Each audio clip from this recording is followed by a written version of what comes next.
The evening tide rolled against the rocks below Shell Cottage with a rhythm Fleur had come to know by heart. 3 waves slow and deliberate, then a 4th that crashed with sudden violence before retreating into foam. She stood at the kitchen window, her wand moving in small, precise circles as she reinforced the protective enchantments that wrapped around the cottage like invisible gossamer. The magic hummed beneath her fingertips, responding to her will with a warmth that had nothing to do with the fire crackling in the hearth behind her. April's twilight painted the horizon in shades of amber and grey, the sun sinking reluctantly behind clouds that had gathered throughout the afternoon. Fleur watched the light fade and felt the familiar tightness in her chest that came with nightfall these days. Darkness brought uncertainty. Darkness brought danger. And Bill had been gone since dawn. She lowered her wand and pressed her palm against the cool glass, closing her eyes. The cottage was clean, spotless, really, though there had been no guest to warrant such attention. She had scrubbed the floors twice, changed the linens in both spare bedrooms, restocked the pantry with preserves and dried herbs. Busy hands kept worried thoughts at bay, her grand-mère had always said. But now, with nothing left to polish or mend, the worry crept back in. He will return, she told herself firmly. He always returns. But the war had a way of making promises feel fragile. Fleur turned from the window and surveyed her domain. The cottage was small, modest by any standard, but it was theirs. The sitting room held a worn sofa the color of sand, 2 mismatched armchairs that Bill had repaired himself, and a low table scarred by years of use. Candles floated near the ceiling, their flames steady and golden, casting warm light across whitewashed walls. In the corner, a narrow staircase led to the upper floor where their bedroom looked out over the sea. It was not Beauxbatons, with its elegant fountains and soaring halls. It was not even the Borough, with its chaotic warmth and abundance of life. But Shell Cottage was safe. It was hidden. And in these dark times, that made it more valuable than any palace. She had just begun to contemplate preparing a simple dinner, something that could be kept warm for hours if needed, when she felt it. A disturbance in the enchantments. Not a breach, but a recognition. Someone keyed into the protective magic was approaching. Fleur's wand was in her hand before conscious thought caught up with instinct. She moved to the door, heart hammering, and placed her free hand against the wood. Through the wards, she could sense him. Bill's magical signature as familiar to her as her own heartbeat. But there was something else. Other presences, unfamiliar and fractured, their magical auras dim and flickering like candles about to gutter out. She pulled open the door. Bill stood on the threshold, his long red hair windblown and his face drawn with exhaustion. His dragon hide jacket was spattered with something dark that Fleur hoped was mud. But it was not Bill who stole her breath. It was the 3 figures behind him, swaying on their feet like saplings in a storm. "Fleur," Bill said quietly, and she heard everything he could not say in those 2 syllables. "I'm sorry. I had no choice. They need us." The goblin stood barely 3 feet tall, his grey skin mottled with bruises that had turned a sickly yellow-green. One arm hung at an odd angle, and his dark eyes burned with a mixture of pain and defiant pride that reminded Fleur of cornered animals she had seen in the forests of France. He wore the remnants of what might once have been fine clothing, now torn and filthy. Beside him, an old man trembled like parchment in the wind. His white hair hung in lank strands around a face so gaunt that the bones seemed ready to break through papery skin. He clutched at Bill's arm with skeletal fingers, his pale eyes unfocused and glazed. Blood had dried in the creases of his neck, and his robes, once elegant, were little more than rags. The girl was last and youngest. She could not have been more than 16, with long blonde hair that tangled past her shoulders, and a dreamy expression that seemed entirely at odds with the purple bruises on her wrists and the cut above her eyebrow. She wore a dirty grey dress and no shoes, but unlike her companions, she stood upright, her gaze clear and curious as she examined the cottage's exterior. "They escaped Malfoy Manor," Bill said, his voice barely above a whisper. 2 hours ago. The Order got word. I met them at the safe point. Fleur, they need... Bring them inside. Fleur's voice came out sharper than she intended, but it was not anger that drove her tone. It was the immediate crystalline focus that she had learned at Beauxbatons, where they trained champions not just in magic, but in grace under pressure. She stepped aside, pulling the door wide. Quickly now, before the night comes fully. Bill ushered them in with gentle urgency. The goblin moved with a pronounced limp, his jaw clenched against pain. He clearly refused to acknowledge. The old man shuffled forward like a ghost, his breathing shallow and labored. The girl drifted in last, pausing to smile at Fleur with a sweetness that seemed to belong to another world entirely. "You have a lovely home," the girl said softly. "I can tell it's happy here. Houses can feel emotions, you know. Most people don't realize." Fleur blinked, taken aback, but there was no time to process the strange comment. She closed the door and sealed it with 3 successive charms, stronger now, layered with intent. No one would find them here. No one could. She turned to face her unexpected guest and felt the full weight of responsibility settle across her shoulders like a heavy cloak. 3 souls, broken and battered. 3 lives, depending on her to provide sanctuary. The cottage suddenly felt very small. Bill stood in the center of the room, his hand resting on the old man's shoulder to keep him upright. He met Fleur's eyes, and she saw exhaustion there, yes, but also trust. He believed she could do this, that they could do this together. "The sitting room," Fleur said, making her decision. She moved swiftly to the sofa, vanishing in the pile of mending she had left there with a flick of her wand. The old man, he must sit before he falls. And you." She addressed the goblin directly, meeting his suspicious gaze with steady calm. "You are injured. I can help. But first, you must rest." The goblin's eyes narrowed. "I don't need wizard charity." "Non, you do not." Fleur agreed, her accent thickening slightly as it always did when she was tired or emotional. "You need medical attention. There is a difference." For a long moment, the goblin simply stared at her. Then, perhaps recognizing that pride was a luxury he could not currently afford, he gave a curt nod and limped toward the armchair nearest the fire.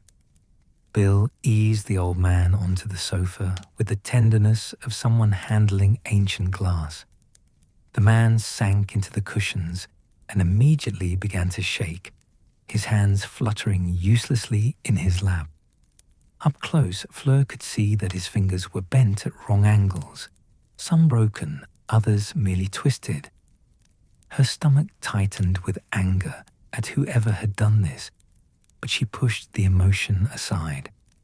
Anger could wait. Healing could not.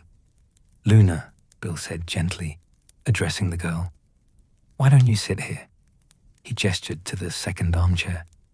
"I'm quite all right standing," Luna replied, in that same dreamy voice. I've been sitting for a very long time. It's nice to stand. She drifted toward the window, peering out at the darkening sea. You can see the moon from here when it rises. That's important. The moon remembers things the sun forgets. Fleur exchanged a glance with Bill, who gave a slight shake of his head. Later, I'll explain later. And she understood. There were stories here, traumas that would unfold in time. For now, there were more immediate concerns. I need supplies, she said quietly to Bill. The healing kit from upstairs, and blankets, warm ones. The large kettle must be put on to boil. Can you? Already on it. Bill squeezed her hand briefly, a gesture of solidarity, and headed for the stairs. Fleur turned to assess her patience properly. The goblin watched her with barely concealed mistrust, his good hand gripping the arm of the chair with white-knuckled intensity.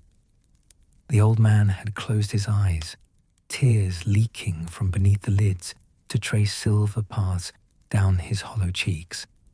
The girl continued her vigil at the window, humming something soft and tuneless under her breath. Where to begin? Fleur moved to the fireplace and added 2 more logs, using her wand to coax the flames higher. Warmth was essential. Shock could kill as surely as curses. She summoned cushions from the bedroom, arranging them on the sofa around the old man's fragile form. His eyes opened at her proximity, unfocused and fearful. Shh, she murmured, in the same tone she might use to soothe a frightened creature. You are safe now. I am Fleur Delacour. This is my home. No one will hurt you here. Safe, the old man whispered, and the words seemed to cost him something. No, nowhere is safe. He sees everything. He knows. He does not know about this place, Fleur said firmly. She knelt beside the sofa, bringing herself to his eye level. The protections here are very strong. Old magic, mixed with new. You can rest. The old man's gaze focused on her face, and for the first time, she saw recognition flicker there. You're the girl from the tournament, the Beaubaton champion. Oui, Fleur said, surprised that he remembered. And you are, Ollivander. His voice cracked on his own name. Garrick Ollivander. I make wands. I made. His hands began to shake violently again. I made terrible things. He forced me. He made me. Later, Fleur interrupted gently but firmly. You can tell me later if you wish. But now, you must let me help you. The cord?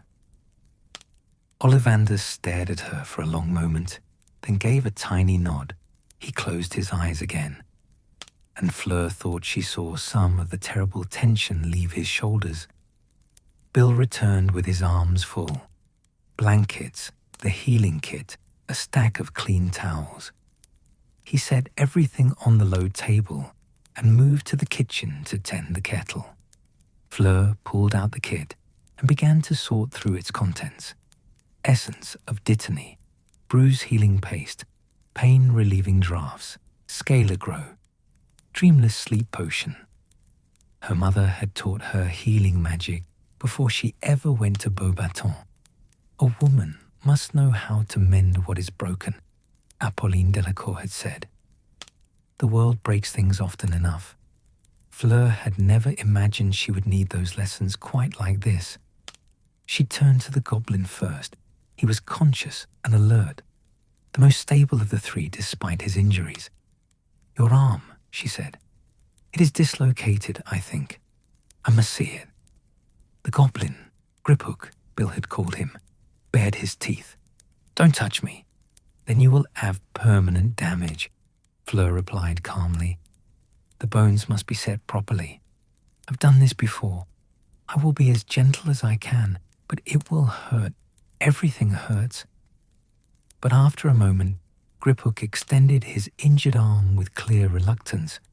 Fleur examined it carefully, her fingers light but thorough. Dislocated shoulder, yes, and what felt like a hairline fracture in the upper arm. Nothing that couldn't be mended, but it would require precision. She uncorked the pain-relieving draught and offered it to him. "Drink this first. It will help." Griphook eyed the vial with deep suspicion. "How do I know it's not poison?" "Because if I wished you dead, I would simply leave you injured," Fleur said, holding his gaze steadily. "Drink, monsieur, or do not, but decide quickly. I have others who need me." Perhaps it was her directness, or perhaps simply exhaustion, but Griphook took the vial and downed its contents in one swift gulp. Within seconds, some of the rigid tension in his posture eased. Fleur worked swiftly, using a combination of wand work and careful manipulation to ease the shoulder back into its socket. Griphook hissed, but did not cry out, his pride holding firm even through evident pain. She applied dittany to the various cuts and abrasions covering his arms and face, watching the wounds knit themselves together with the potion's golden glow. The fracture would need Scaligro, but that could wait until morning when he was stronger. "There," she said finally, sitting back on her heels. "You should rest now. Keep the arm still tonight." Griphook nodded once, curt and economical. He did not thank her, but something in his dark eyes had shifted. Not trust, not yet, but perhaps the smallest recognition that she had treated him with respect. Bill appeared at her elbow with a tray bearing 4 steaming cups. The scent of chamomile and honey filled the air, familiar and soothing. He distributed the tea wordlessly, his movements practiced and calm. This was why Fleur loved him. In crisis, he did not panic or pontificate. He simply acted with quiet competence and care. The girl, Luna, accepted her cup with a serene smile. "Thank you. The Nargles don't like chamomile, so this should keep them away nicely." Fleur had no idea what Nargles were, but she nodded as if the statement made perfect sense. Some instinct told her that contradiction would serve no purpose with this strange, dreamy child. Ollivander took his tea with shaking hands, and Fleur had to help guide the cup to his lips. He managed a few sips before exhaustion claimed him again, his head lolling against the cushions. His breathing evened out into something approaching sleep, though his face remained troubled. Fleur looked at the 3 refugees and felt something fierce and protective rise in her chest. They were broken, yes, traumatized and wounded and afraid, but they were here, in her home, and that meant they were under her protection now. She thought of her grandmère again, of the stories the old woman used to tell about the war against Grindelwald, about harboring those who fled in the night. "We do what we must," Grandmère had said, "and we do it with grace." Bill touched her shoulder gently. "You should eat something. It's going to be a long night, in a moment." Fleur covered Ollivander with a thick blanket, tucking it around his thin frame with care. She checked Griphook's arm one more time, ensured Luna had a cushion for her feet. The girl had finally consented to sit, her bare feet curled beneath her. Only then did she allow herself to stand, to feel the ache in her own back and the exhaustion pulling at her bones. The cottage had grown dark outside the circle of firelight. Through the window, she could see the first stars emerging, cold and distant. The war was out there, somewhere vast and terrible. But here, in this small space, there was warmth, there was safety, there was the possibility of healing. Fleur met Bill's eyes across the room and saw her own determination reflected there.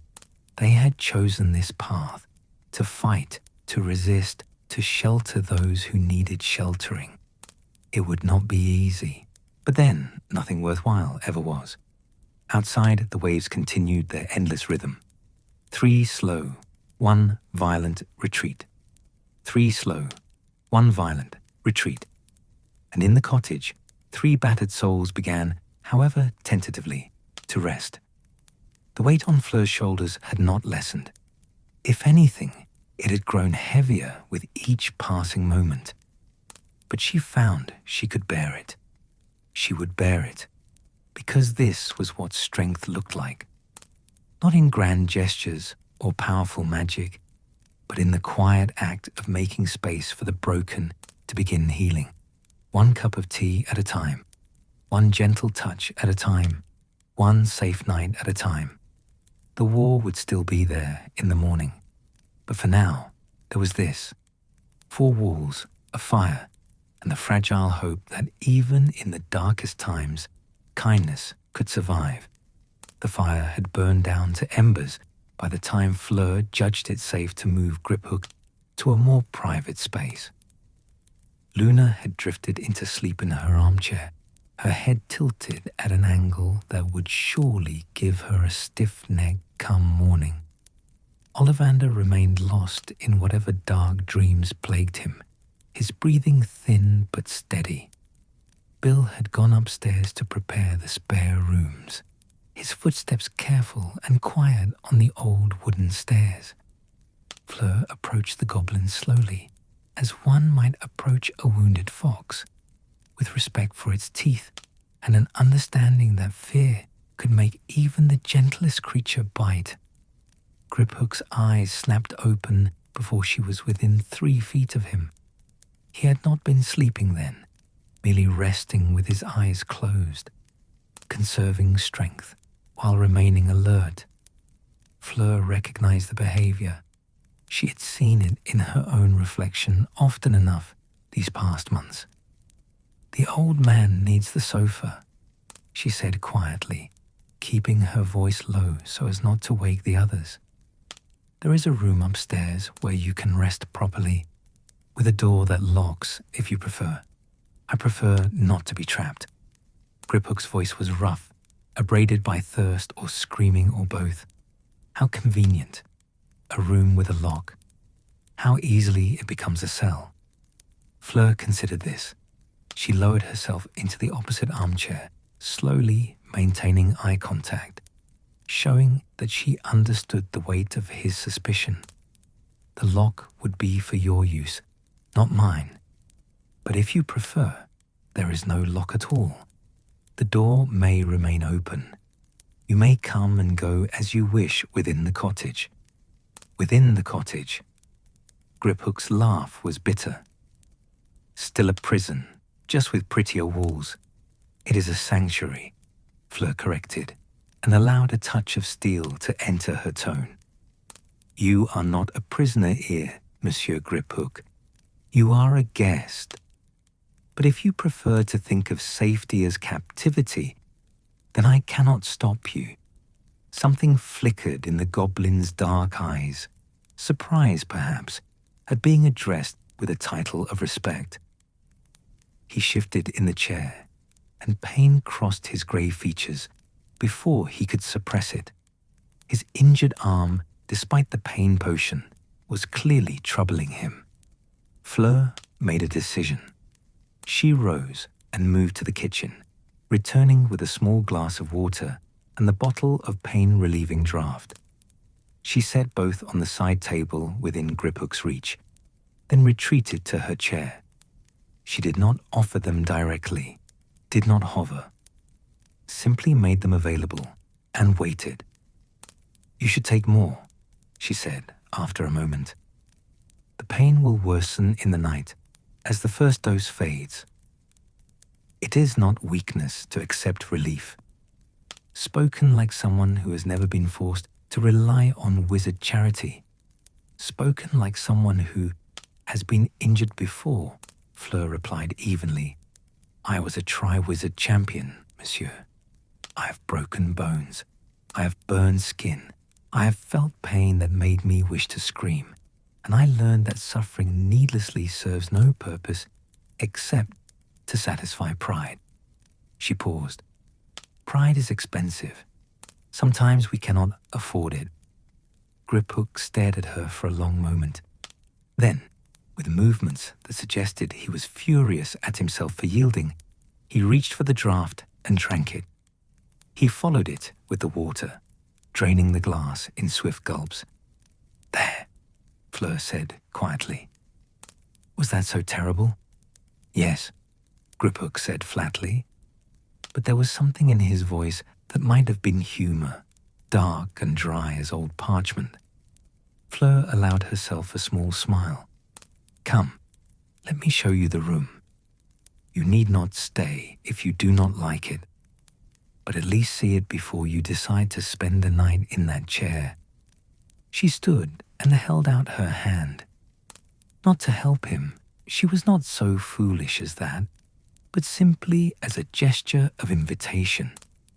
Griphook ignored it and pushed himself upright with his good arm, his teeth clenched against the movement. He was steadier than before, the pain potion and rest having done their work, but he still moved like something hurt, and Fleur's heart contracted with sympathy she knew better than to voice. She led him toward the stairs, taking them slowly. The cottage's second floor held only 3 rooms. Her bedroom with Bill, which faced the sea, and 2 smaller chambers that looked inland toward the rising hills. Bill had opened both doors, and warm light spilled into the narrow hallway from the floating candles he had lit within each room. This one, Fleur said, gesturing to the first door. It is small, but there is a window, a bed, a chair. Clean linens. The window opens if you need air, but it is enchanted. No one can enter from outside, and the glass will not break. Griphook moved to the doorway and surveyed the space with the same careful attention he had given the sitting room upon arrival. The bed was narrow but neatly made, the quilt a patchwork of blues and greens that Molly Weasley had gifted them when they first moved to the cottage. A simple wooden chair stood beneath the window, and a small table held a basin and pitcher of water. There's nothing valuable here, Griphook observed. None, Fleur agreed. Should there be? Most wizards fill their spare rooms with things, objects, clutter, as if the accumulation of possessions makes them significant. He stepped into the room, his sharp gaze taking in every corner. This is plain. We have not lived here long, Fleur said, and the ward does not encourage the gathering of unnecessary things. What we have, we use. Griphook moved to the window and looked out, though there was little to see in the darkness, save the vague shapes of hills against the night sky. You can't see the sea from here. No, but you can see the sunrise when it comes. The light catches on the eastern hills first, then spills down into the valley. It is. She paused, searching for the word. Gentle. The sea can be violent. The hills are quieter. I have had enough of violence. The words came out before Griphook seemed to mean to speak them. He stiffened, as if angry at himself for the admission. Fleur said nothing. She had learned, in these dark months of war, that sometimes silence was the kindest response. To acknowledge such confessions too directly was to embarrass, and embarrassment bred walls. Better to let the words exist without weight, to treat them as simply truth rather than revelation. After a moment, she said, There are more blankets in the chest at the foot of the bed, if you grow cold. The door has no lock, as I said. If you need anything in the night, Bill and I are just across the hall. Otherwise, we will not disturb you. She turned to go, to give him the privacy he clearly needed, but Griphook's voice stopped her. Why? Fleur looked back. Pardon? Why help us? Griphook's eyes were hard, searching. You don't know us. We bring danger to your door. The Dark Lord will hunt those who escaped from Malfoy Manor.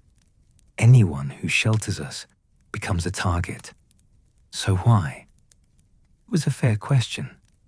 Fleur considered how to answer it, testing words in her mind before speaking them aloud. She could offer platitudes. It is the right thing to do. We are all fighting the same war. We must help each other. But Griphook would smell the inadequacy of such responses, like blood in water. I was 17 when I competed in the Triwizard tournament, she said finally. You remember, you said you recognized me. I nearly died in that tournament. Several times, in fact. I was arrogant then, beautiful and talented, and sure that the world would reshape itself around my desires. She smiled without humor. The lake taught me differently. I nearly drowned retrieving my sister from the Mer people. I would have drowned if Harry Potter had not stayed behind to ensure everyone was saved, even me, even when it cost him the chance to win. Potter, Griphook said, and there was something complicated in his voice. He taught me something important that day, that there are people in this world who will choose to help even when it costs them everything, even when it is dangerous, even when it would be smarter to save themselves. Fleur met Griphook's eyes steadily. I wanted to be that kind of person, the kind Harry already was. So when Bill told me there were people who needed shelter, I did not hesitate, because hesitation is just another word for cowardice. Griphook was quiet for a long moment. Harry Potter, he said again, softer this time. He is the reason I'm alive. He fought for us in the manor, killed the woman who was torturing. He stopped abruptly, his jaw clenching. I know, Fleur said quietly, though she did not know details. She could imagine enough. Luna was there too. Non? And Monsieur Ollivander? Yes. The word was clipped. Months. We were held in those cellars. Months of darkness and hunger, and again he stopped. His good hand had curled into a fist. Goblins do not forget debts. Potter saved my life. Now I owe him. Then we are all in his debt, Fleur said. For different reasons, perhaps. But the debt is there. She paused. You do not owe me anything, Monsieur Griphook. This is not a transaction. This is simply what we do. What we must do. To remain human in times that try to strip our humanity away. I'm not human, Griphook pointed out dryly. Fleur smiled slightly. You know what I mean. I do. Griphook turned back to the window, his profile sharp against the darkness beyond. Your husband, he works for the Order? Oui, and Gringotts, before the war, made such work impossible. Gringotts. Griphook's voice went cold. Gringotts, which bowed to the Death Eaters, which handed over vaults to be plundered, which threw out the old protections in favor of survival. He spat the last word like a curse. Survival is not shameful, Fleur said carefully. It is when it requires betrayal of everything you once stood for. Griphook rounded on her, and for the first time she saw the full force of his anger. Not at her, she realized, but at the world that had broken so many promises. Goblins built Gringotts. It was ours, our craft, our magic, our pride, and they took it from us, made it serve their Dark Lord, made it into just another tool of wizard supremacy. Fleur listened, hearing beneath the anger the deeper pain of violation, of sacred spaces profaned. I'm sorry, she said simply, for what was done to your people, to Gringotts, to you. Sorry doesn't rebuild what was destroyed. Non, Fleur agreed, but it is a beginning, and beginnings are what we have now. When this war ends, if it ends, we will have to rebuild everything. Trust, relationships between our peoples, the world itself. It will take more than apologies. But perhaps apologies are where we start. Griphook studied her with those dark, intelligent eyes. You speak well for a wizard. I speak well for a person, Fleur corrected gently. And you listen well for a goblin, which is to say, we are both simply people trying to understand each other. The rest, wizard, goblin, Vila, these are just words. They matter less than we think. They matter to those who use them as excuses for violence. Wait, Fleur said quietly. They do, which is why we must remember they are excuses, not reasons. The real reason is always the same: fear and the hunger for power over others. Griphook turned back to the window. When he spoke again, his voice had lost some of its sharp edges. I will stay in this room for tonight, but I will not lock the door as you wish, and I will come down in the morning to see the others, to ensure they are. He trailed off. Safe. Fleur finished for him. They will be. I promise you this. Wizard promises are sometimes broken, I know, but mine is not. Fleur moved toward the door, giving him space. Rest, Monsieur Griphook. Tomorrow will come soon enough, and with it, new challenges. But tonight, you are safe. Truly. She stepped into the hallway, pulling the door mostly closed, but leaving it ajar as he preferred. She stood there for a moment, listening to the silence of the cottage around her. Bill was in their room. She could hear the quiet sounds of him moving about. Luna and Ollivander remained below, lost in whatever rest they could find. And here, in this small room, a goblin who had every reason to hate wizard-kind had chosen, tentatively, suspiciously, but still chosen, to accept sanctuary from one. It was not much, not in the grand scheme of wars and darkness and the terrible things that happened when power went unchecked. But it was something, a small crack in the walls that hatred built, a tiny seed of trust planted in scorched earth. Fleur had learned in her years of growing up that beauty was easy. The world had handed it to her at birth, wrapped it around her like a gift she had never asked for. But strength, real strength, the kind that mattered, was something else entirely. It was not in spells or talents or the admiration of others. It was in moments like this, in choosing to extend kindness even when it was not returned, in opening one's home to danger, because to do otherwise was to let the darkness win. She thought of her grand-mère again, of the old woman's weathered hands and the stories they had carried. Grace under pressure, grand-mère had taught her. This is the mark of true nobility, not blood or birth or beauty, but how we behave when everything is at stake. From the room behind her came a small sound, Griphook lowering himself onto the bed, the creak of old springs accepting his weight. Then silence. Fleur smiled in the darkness and moved toward the stairs. There was still much to do. Ollivander to settle properly, Luna to check on, Bill to brief on what little she had learned. A long night ahead, and undoubtedly longer days to follow. But for now, she had given a wounded goblin a safe place to rest, and he had, however grudgingly, accepted it. In times of war, such small victories were all any of them had. She would take it and be grateful and continue on, because that was what one did.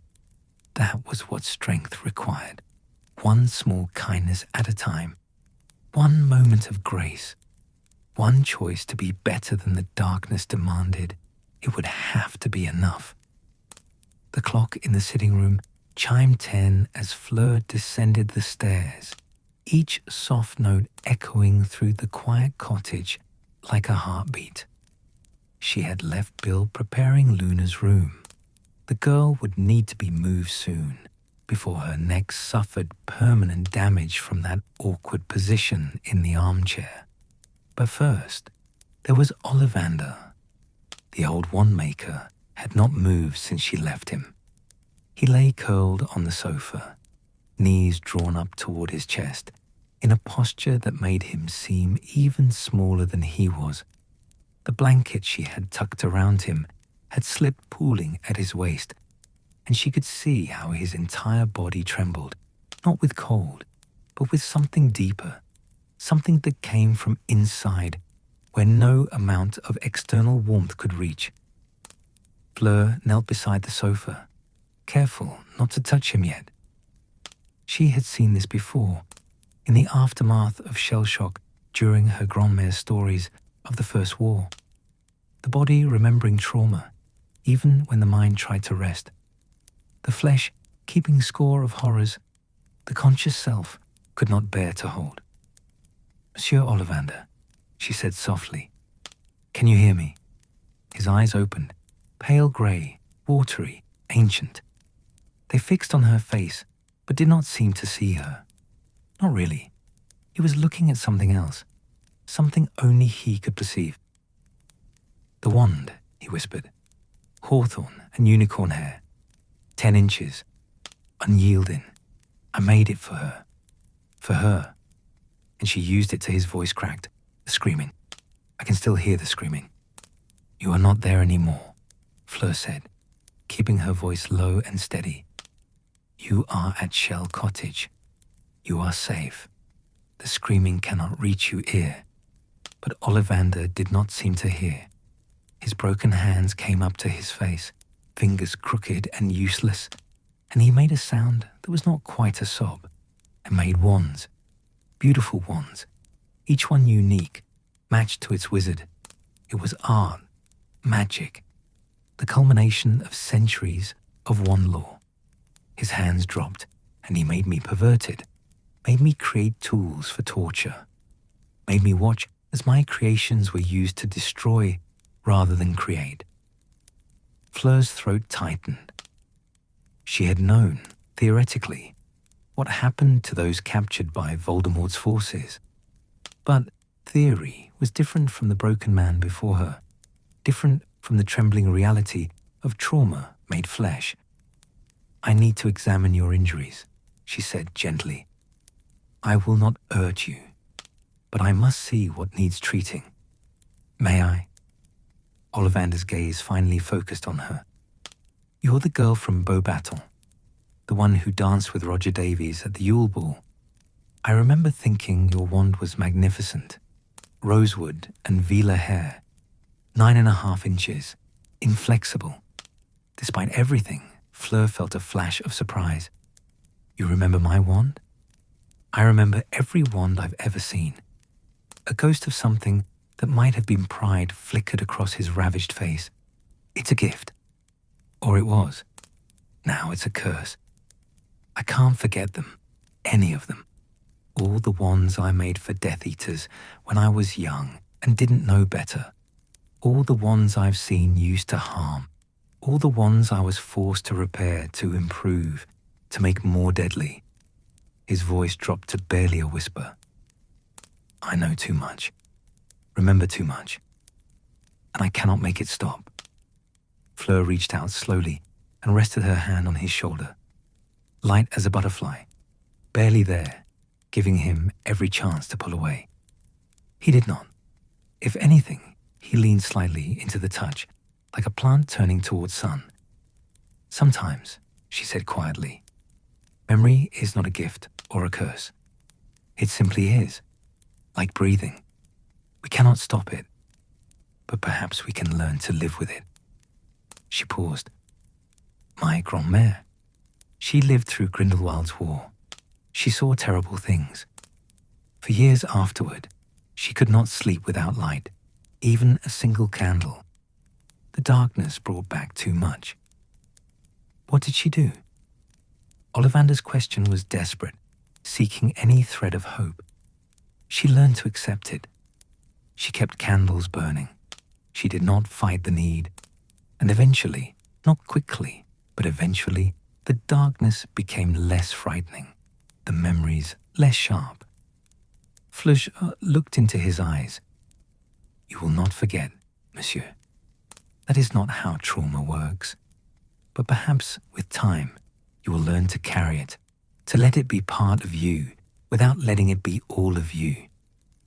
Ollivander's breath hitched. I don't know if I can.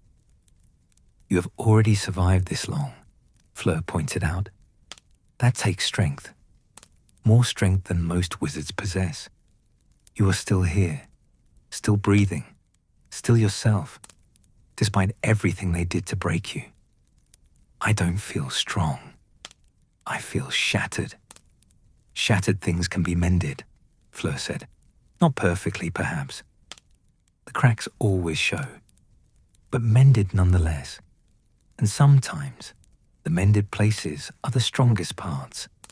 She gave his shoulder a gentle squeeze, then withdrew her hand. Let me look at your injuries now. I promise to be gentle, but I must know what needs healing. Ollivander nodded, a tiny jerking motion. He let her help him sit upright, though the movement clearly cost him. Up close, she could see the full extent of the damage.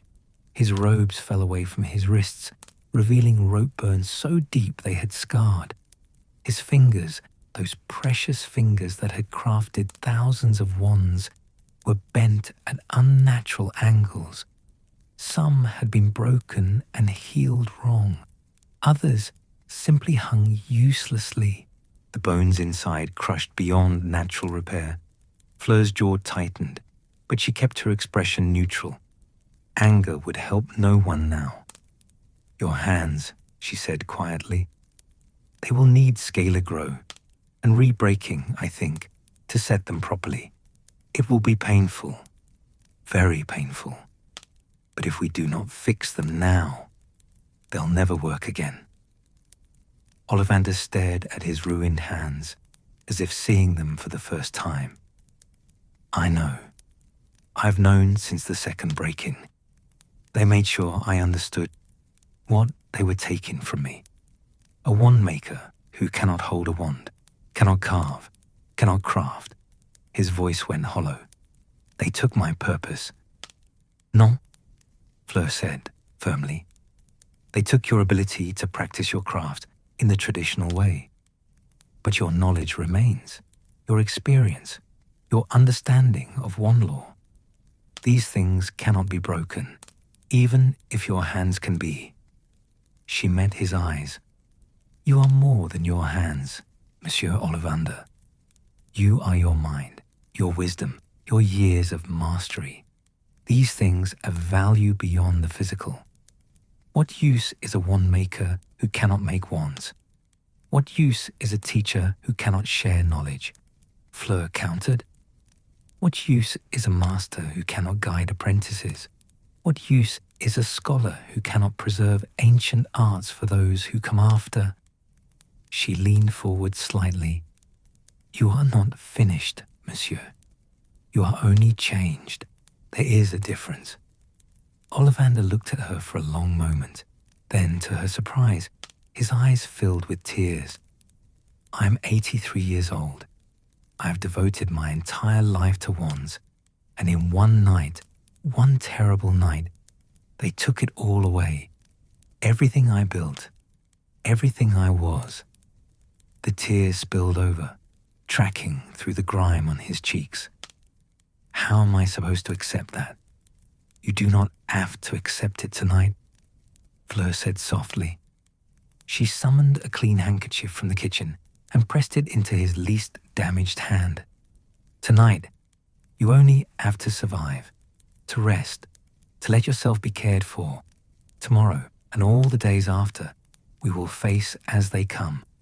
But right now, in this moment, you need only to exist. That is enough. Ollivander clutched the handkerchief like a lifeline. I'm sorry. This is unseemly. Breaking down in front of a young woman I barely know. There is no shame in tears, Fleur said, only in refusing to let them fall when they must. Cry, monsieur. You have earned it 1,000 times over. And he did. Great, shuddering sobs that shook his frail frame, tears that seemed to come from some bottomless well of grief. Fleur did not try to stop him or soothe him with empty platitudes. She simply stayed beside him, one hand resting lightly on his back, letting him know he was not alone, that he was seen, that his pain mattered. Bill appeared at the bottom of the stairs, took in the scene, and quietly withdrew. He understood, as Fleur had known he would, that this was not a moment for crowding. Some griefs needed space and time, and the simple presence of someone willing to bear witness. Eventually, the storm passed. Ollivander's sobs diminished to hiccups, then to ragged breathing, then finally to something approaching calm. He wiped his face with the handkerchief, his movements slow and careful. "I haven't cried since they took me," he said hoarsely. "I couldn't. Crying showed weakness, and weakness meant more pain. So I learned to swallow it, to push it down, to pretend I was stronger than I felt." "You do not have to pretend here," Fleur assured him. "Strength is not the absence of pain, monsieur.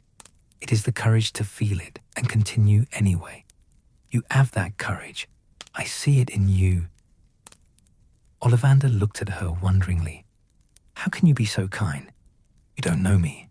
I was forced to help them, to give them information, to make their tools more powerful.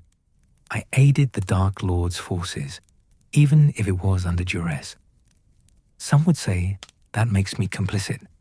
Some would be fools," Fleur said bluntly. "You did what you had to do to survive. There is no shame in survival, Monsieur Ollivander. The shame belongs to those who tortured you, who put you in impossible positions, and then judged you for the choices you made. But not to you, never to you, but the ones I made for them will be used by others when this war ends." Fleur interrupted gently. "Wands are neutral. No, they take the intent of their wielder. A wand used for torture today can be used for healing tomorrow. The tool is not evil, only and that wields it." She paused. "And you gave those wands life, monsieur. You gave them the possibility of choice. Someday, perhaps soon, those same wands will choose new masters, better masters, and they will do good because you made them capable of magic. That is not complicity, that is hope." Ollivander stared at her, and something in his expression shifted. Not quite belief, but perhaps the first fragile seed of it. "I never thought of it that way." "Then think of it now." Fleur squeezed his shoulder once more, then rose. "I'm going to prepare a sleeping draught for you. Something strong enough to give you true rest. Without dreams, you need to sleep, monsieur. Really sleep. Can you trust me to do this?" "Yes," Ollivander said, and seemed surprised by his own certainty. "Yes, I think I can." Fleur moved to the kitchen and began preparing the potion. She was not a master of potions. That had never been her strength at Beaubaton. But she knew the basics well enough. Valerian root, lavender essence, a measure of powdered moonstone, all mixed in the proper proportions. She added a touch of honey to sweeten the bitter taste, warmed it gently over a conjured flame, and carried the steaming cup back to Ollivander. "Drink this," she said, "all of it. It will taste unpleasant, but it will help." Ollivander took the cup with his least damaged hand, his fingers shaking so badly that Fleur had to help guide it to his lips.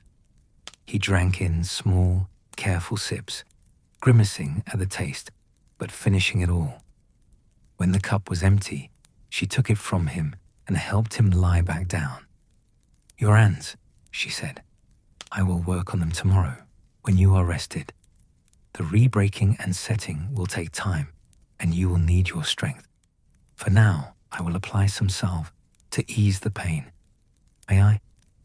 Ollivander nodded, already beginning to drowse as the potion took effect. Fleur retrieved a jar of bruise healing paste and began applying it with infinite gentleness to his crooked fingers. Each touch was feather-light, barely there, designed to soothe rather than hurt. She worked in silence, letting the simple rhythm of care speak louder than words. "You have healing hands," Ollivander murmured, his eyes drifting closed. "Strange, for someone so beautiful. Beauty usually takes, rather than gives." "Beauty is what we make of it," Fleur said quietly. "It can be a weapon or a gift, a curse or a blessing. I choose to make it a gift." "Wise," Ollivander whispered. "So wise and so young." "The war ages us all, monsieur." Yes, it does." His breathing was slowing now, deepening into the heavy rhythm of true sleep.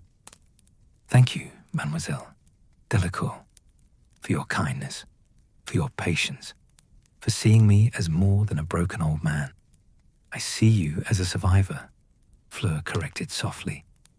"As a man of knowledge and skill who has endured the unendurable, as someone worthy of care and respect. That is what I see." But Ollivander was already asleep, the potion pulling him down into blessed unconsciousness. His face, so tight with pain and fear before, had gone slack. He looked impossibly old in repose, every year of his long life etched into the lines around his eyes and mouth. But he also looked peaceful, for the first time since arriving. Fleur tucked the blanket around him properly, ensuring he was warm. She placed a pillow beneath his head, careful not to wake him. Then she simply sat with him for a moment, watching his chest rise and fall, reassuring herself that he was truly resting. Bill appeared in the doorway, his expression questioning. Fleur rose and crossed to him, keeping her voice low. "He will sleep now," she said. The draft was strong enough. "But his hands, Bill, they are badly damaged. I will need to re-break them tomorrow to set them properly. It will be terrible for him."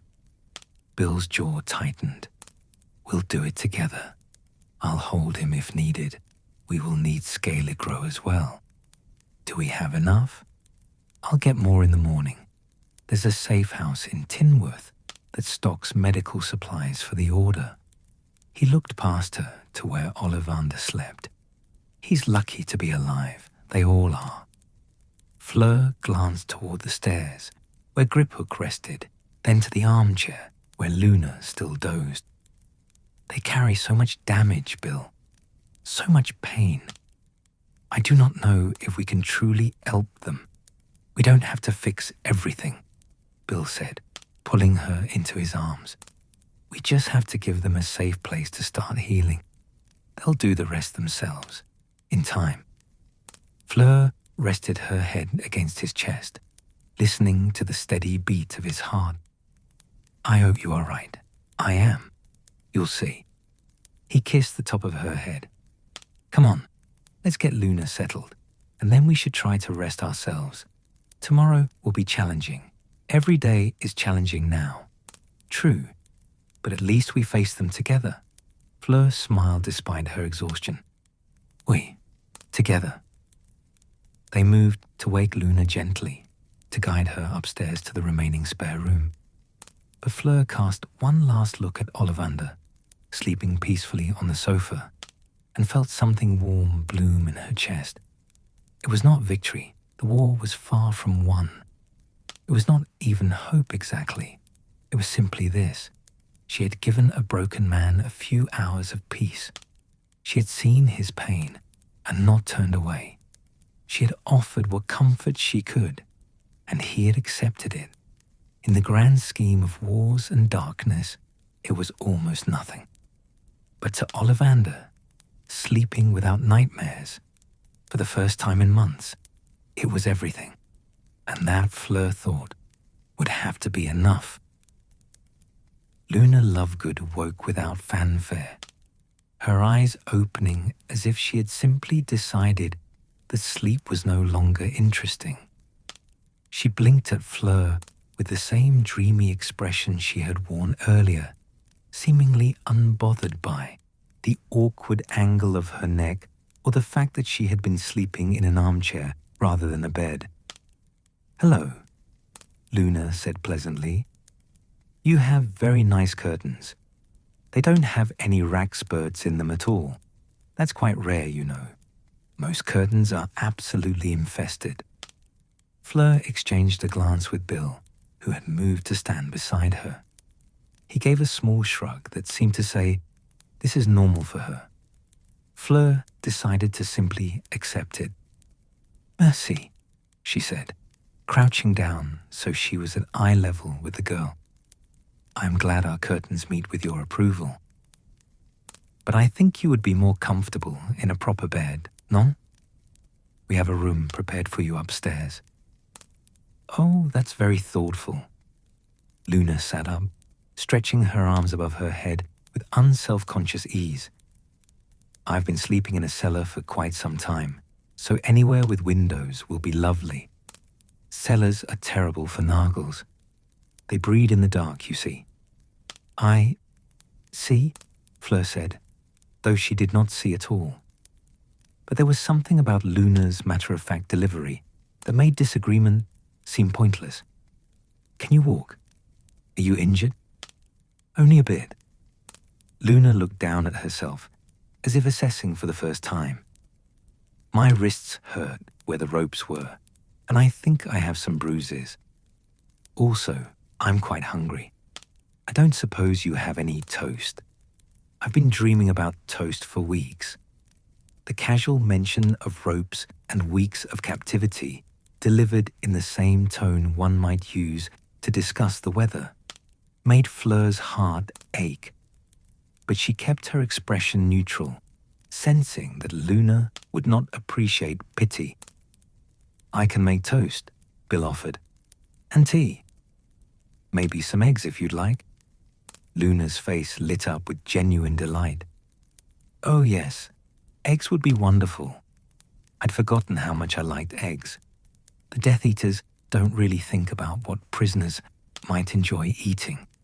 Very inconsiderate of them, really." Bill headed toward the kitchen, and Fleur could see him struggling not to react to Luna's bizarrely cheerful assessment of her captor's failings. Fleur turned her attention back to the girl, noting the way she held her wrists carefully, the purple-yellow bruises circling them like grotesque bracelets. "Let me see your wrists," Fleur said gently. "I have salve that will help with the pain." "All right." Luna extended her arms with the same trusting ease she had shown from the beginning. No hesitation, no suspicion. Just simple acceptance of offered help. Fleur examined the rope burns carefully. They were deep, the kind that came from struggling against restraints. But they were already beginning to heal, several days old at least. She applied dittany with gentle fingers, watching the golden liquid seep into the wounds and begin its work. "That tingles," Luna observed with interest. "Like little fizzing whiz-bees are dancing on my skin." "It will heal faster with this," Fleur explained. "By morning, the pain should be much less." "You're very good at healing. Did you study it at Beaubaton?" Fleur was surprised Luna knew where she had gone to school, but then remembered the Tri-Wizard tournament. Luna would have been there, watching. "My mother taught me," she said. "She believed all young women should know how to mend what is broken." "That's very wise. My mother believed in the theoretical limits of natural law." Luna's expression remained serene, but something flickered in her pale eyes. "She died when I was 9. An experimental spell went wrong. I saw it happen." Fleur's hands stilled. "I'm so sorry. Thank you. Most people are uncomfortable when I mention it, so I usually don't. But you seem like someone who understands about loss. Luna tilted her head, studying Fleur with unsettling directness. You carry sadness very gracefully, like a cloak you've learned to wear well. The observation was so unexpectedly perceptive that Fleur found herself momentarily speechless. This strange girl, with her talk of imaginary creatures, had somehow seen straight through to something Fleur rarely acknowledged even to herself. The weight of all the losses this war had brought, the fear that sat like a stone in her chest whenever Bill left for order missions, the grief for the world that had been before Voldemort's return. The war takes much from all of us, Fleur said quietly. Yes, but it also shows us who we really are, Luna smiled, and there was nothing dreamy about it now, only a clarity that was almost painful to witness. You're very brave, you know. Not everyone would open their home to fugitives. The Death Eaters will be looking for us. Let them look, Fleur said, with more confidence than she felt. They will not find you here. No, I don't think they will. Your protections are quite good. I could feel them when we arrived, like warm honey coating everything, keeping the cold out. Luna paused. And you have Vila blood, don't you? I can sense it, like sunlight underneath your skin. Fleur blinked. Most people who knew of her heritage focused on the surface, manifestations, the beauty, the allure. But Luna spoke of it as if it was simply another interesting fact, no more or less remarkable than eye color. Oui, she confirmed. My grandmother was a Vila. It is complicated sometimes. I imagine it would be. People probably only see the surface. They don't look deeper to find the interesting bits. Luna flexed her fingers, testing the newly healed skin. That's much better, thank you. People are like lakes, I think. Most of them only notice the top, whether it's pretty or stormy or calm. But the really important things are underneath, in the deep parts where the light doesn't reach. That's where you find out what something is really made of. That is a beautiful way to think of it, Fleur said, genuinely moved. My father taught me that. He's a very wise man, even if most people think he's mad. Luna stood, wobbling slightly before finding her balance. He'll be worried about me. I've been gone for months. Do you think, could someone get word to him that I'm alive? Bill will arrange it, Fleur promised. The order, as a ways of sending messages safely. Your father will know you are well. Luna's smile was radiant. Oh, that's wonderful. He has such terrible nightmares when he worries. He needs his sleep. He's not as young as he used to be. She looked around the sitting room, her gaze landing on Ollivander's sleeping form. Mr. Ollivander is resting properly now. That's good. He needed it desperately. The Death Eaters hurt him very badly, you know. Not just his body, his spirit. I know, Fleur said softly. And Griphook is upstairs, isn't he? I can feel his anger from here. It's like a small fire, burning and burning. He's very proud. Goblins usually are. But pride can be a kind of armor when everything else has been stripped away. Fleur studied Luna with renewed interest. Beneath the peculiar speech patterns and odd tangents, there was something remarkably astute. This girl saw things, really saw them, in ways that others missed.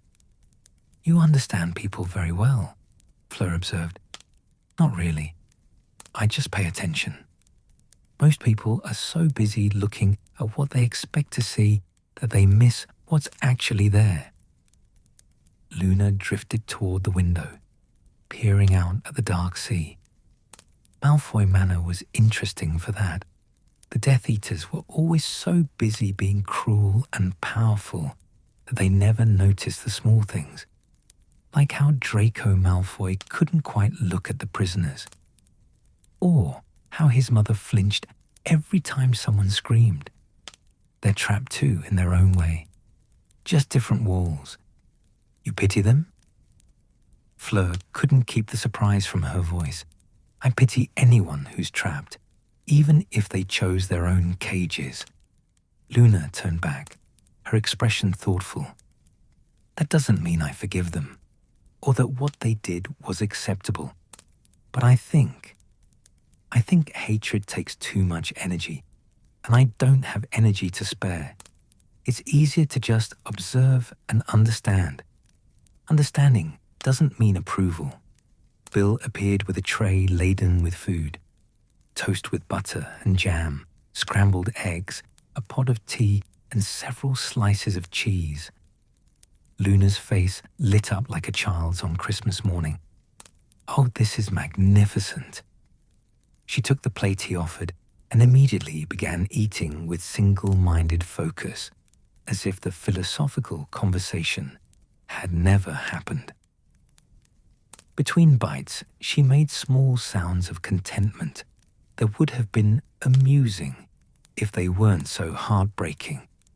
The sounds of someone who had forgotten what it was like to eat real food. Fleur and Bill exchanged glances. Bill raised his eyebrows in a silent question, and Fleur gave a small nod. She's remarkable, the nod said. Strange, yes, but remarkable. When Luna had finished eating every crumb of toast, every bit of egg, she set down her plate with a satisfied sigh. That was the best meal I've had in months. Thank you. You are very welcome, Bill said. Would you like more? No, I think if I eat too much at once, I'll make myself ill. Mr. Ollivander tried that when they first fed us properly, and he was sick for hours. Luna stood, still barefoot, and looked toward the stairs.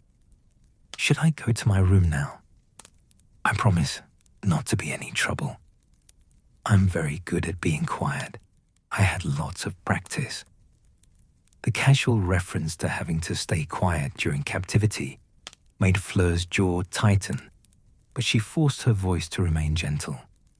You may come and go as you please. This is not a prison, Luna. You are safe here. If you need anything in the night, anything at all, you have only to call out. All right. Luna moved toward the stairs, then paused. Fleur, that is your name, isn't it? Oui. You're going to help us, aren't you? Not just keep us safe, but help us find our way back to ourselves. I can tell. You have that kind of heart. Luna's pale eyes were suddenly intense, focused in a way that made Fleur feel seen straight through to her bones. Don't let it cost you too much. Kind hearts break easily, and the world needs them too much to lose them to breaking. Before Fleur could respond, Luna had turned and begun climbing the stairs, humming something tuneless under her breath. Bill came to stand beside Fleur, slipping his arm around her waist. She's an odd one, he said quietly. She is extraordinary, Fleur corrected. She sees things we miss, understands things we cannot. And she has survived months of captivity with her spirit intact. That takes more strength than most people possess. You're right. Bill pressed a kiss to her temple. You have good instincts about people. They stood together in the quiet sitting room, listening to Luna's footsteps overhead, to Ollivander's steady breathing, to the distant sound of the sea against the rocks. The cottage held them all, 4 souls seeking shelter, 2 providing it, and the fragile hope that sanctuary might be enough.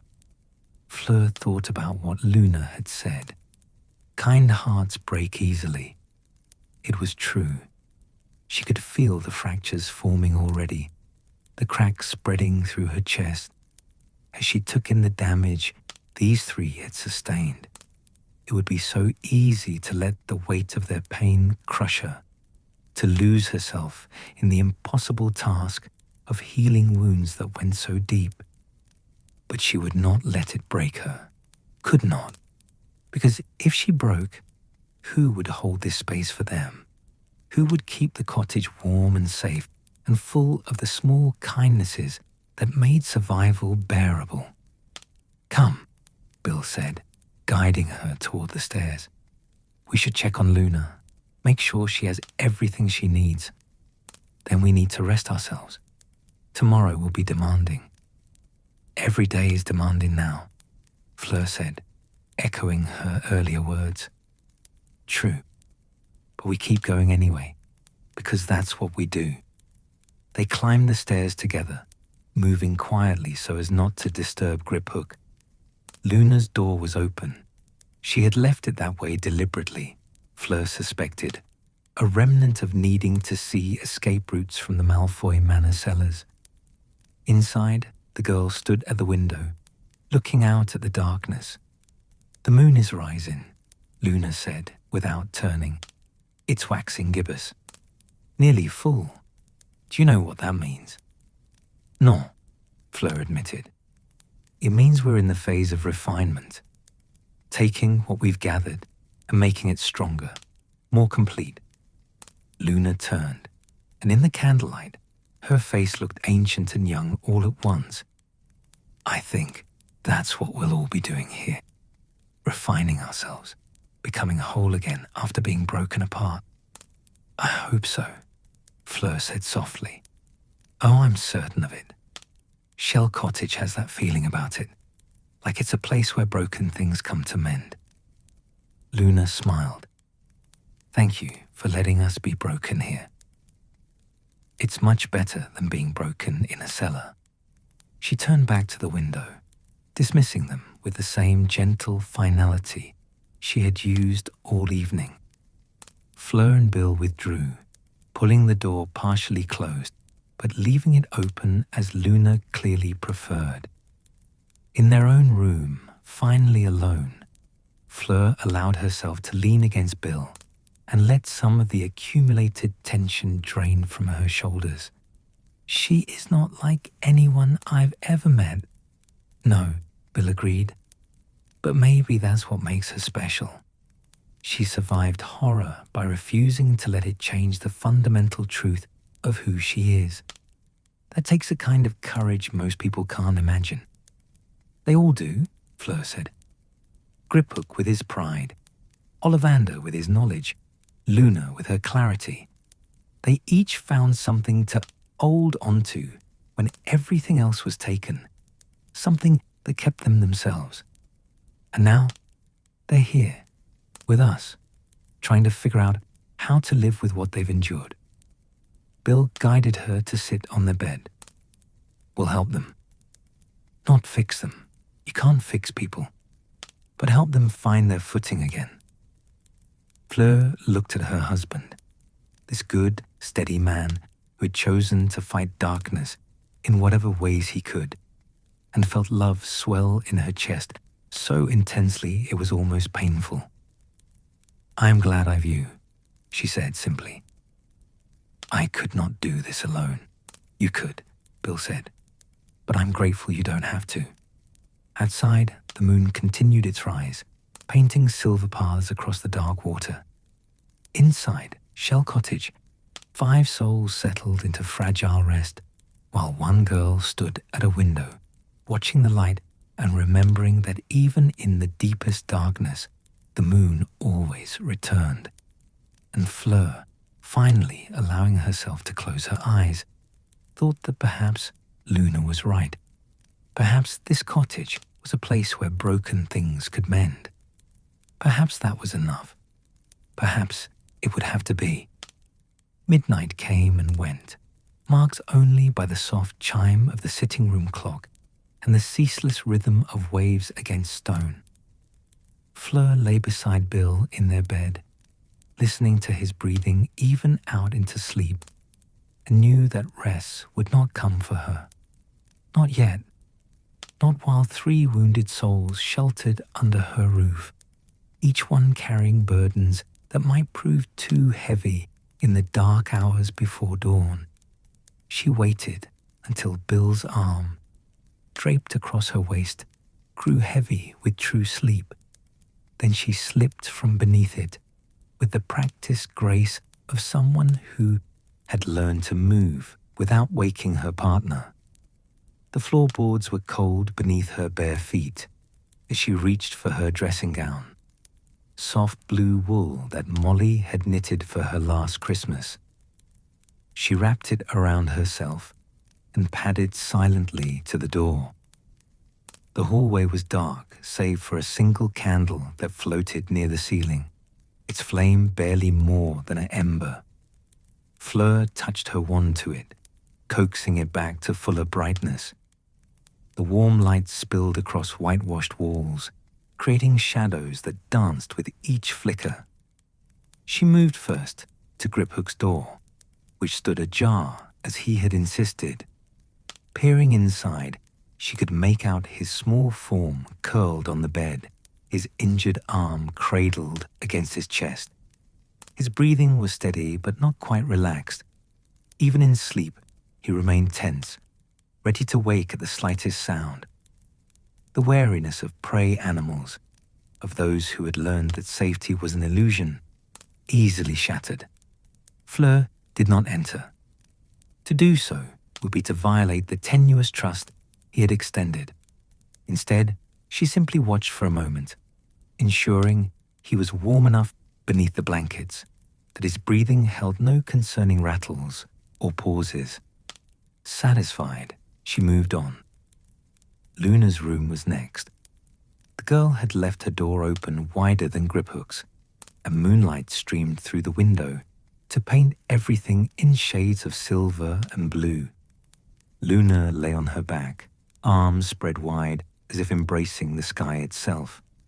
Her eyes were closed, her face peaceful in a way that seemed impossible, given what she had endured. But then, Luna had always been impossible, impossibly strange, impossibly resilient, impossibly herself, despite everything that tried to break her. On the bedside table, Fleur noticed something she had not seen earlier, a drawing, sketched on a scrap of parchment Bill must have provided. Even in the dim light, she could make out the shapes, odd creatures with bulbous eyes and trailing tendrils, labeled in Luna's neat hand as rackspurts, actual size. Beside it lay another drawing of what appeared to be a nargle, complete with anatomical notes. Despite everything, the war, the darkness, the horrors she had witnessed, Luna was still Luna, still cataloguing invisible creatures, still seeing the world through her unique lens. The thought made something warm bloom in Fleur's chest. Some things, it seemed, were too essentially themselves to be destroyed, even by Death Eaters, even by war. She moved on, descending the stairs with careful steps. The sitting room greeted her with the soft glow of banked embers in the fireplace. Ollivander had not moved from the sofa, but his sleep seemed less peaceful than Luna's. His face was drawn, lips moving soundlessly around words Fleur could not hear. Nightmares, then. The sleeping draught could suppress them, but not entirely eliminate them. Some dreams were too persistent, too deeply rooted in trauma to be easily banished. Fleur knelt beside him, considering. She could wake him, pull him from whatever dark memory held him captive. But waking might be worse, might thrust him suddenly back into consciousness while his mind was still trapped in the manor's dungeons, still believing himself at the mercy of torturers. Instead, she did what her grandmère had done for her during childhood nightmares. She began to hum, soft and low, a lullaby she barely remembered the words to, but whose melody was written into her bones. French words about moonlight and safety, about being held and protected, about the promise that morning would come. Slowly, Incrementally, Ollivander's face relaxed. The lines around his mouth eased. His hands, which had been clenched into broken fists, uncurled slightly. The nightmare receded, replaced by whatever gentler dreams the lullaby could provide. Fleur continued humming as she rose and moved to the fireplace. She added 2 small logs with her wand, encouraging the flames back to life. Warmth was essential. Cold let in too many dark thoughts, too many memories of dungeon floors and chains. She checked the windows next, running her fingers along the frames as she reinforced the protective enchantments woven there. The magic responded to her touch, thrumming with power that had nothing to do with her wand and everything to do with her Vila blood. People thought Vila magic was all about allure and beauty, about bending others to your will through attraction. But Fleur had learned differently from her grandmother. Vila magic, at its core, was about protection, about fierce devotion to those you claimed as yours, about creating sanctuary and defending it with everything you possessed. She had claimed these 3, Griphook, Luna, Ollivander. The moment they crossed her threshold, they were hers now, under her protection, and she would defend them with the same ferocity her Vila ancestors had used to defend their mates and children. Let the Death Eaters come. Let them try to breach these walls. They would learn what it meant to threaten those sheltered by Vila magic. The enchantment accepted her intent, weaving it into their structure. The cottage seemed to sigh with satisfaction, as if it too approved of her declaration. Houses knew things, Luna had said. Perhaps she was right. Fleur moved to the kitchen, needing the simple comfort of familiar tasks. She filled the kettle and set it to boil with a flick of her wand. While the water heated, she prepared a tray. Cups, tea leaves, honey, a plate of the biscuits Molly had sent last week. Not because she was hungry, but because tending to these small domestic rituals helped quiet the restless energy that thrummed through her veins. She thought about Bill, sleeping peacefully upstairs. How did he manage it? How did he shut off the worry and fear long enough to rest?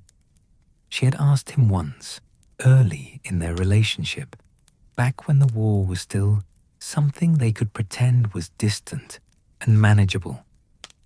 "I've learned to trust that we're doing everything we can," he had said. "Beyond that, worry is just wasted energy. Better to rest when you can, because you'll need your strength when the next crisis comes." It was practical advice, sensible, very like Bill. But Fleur could not quite manage it. Her mind would not quiet, would not stop cycling through possibilities and dangers and worst-case scenarios. What if the Death Eaters tracked them here? What if the protections failed? What if someone talked, revealed the location? What if? The kettle began to whistle, and Fleur removed it from the heat before the sound could wake anyone. She poured water over the tea leaves, watching them unfurl in the steaming liquid like flowers blooming in accelerated time. The scent rose around her, chamomile and lavender, calm in a cup. She carried her tea to the window and looked out at the night. The moon was high now, nearly full as Luna had noted, painting the world in monochrome. The sea rolled endlessly against the shore, patient and eternal. It had been here long before the war and would remain long after. There was something comforting in that, the idea that some things were too vast, too fundamental, to be touched by human conflict. Behind her, Ollivander stirred, making a small sound of distress.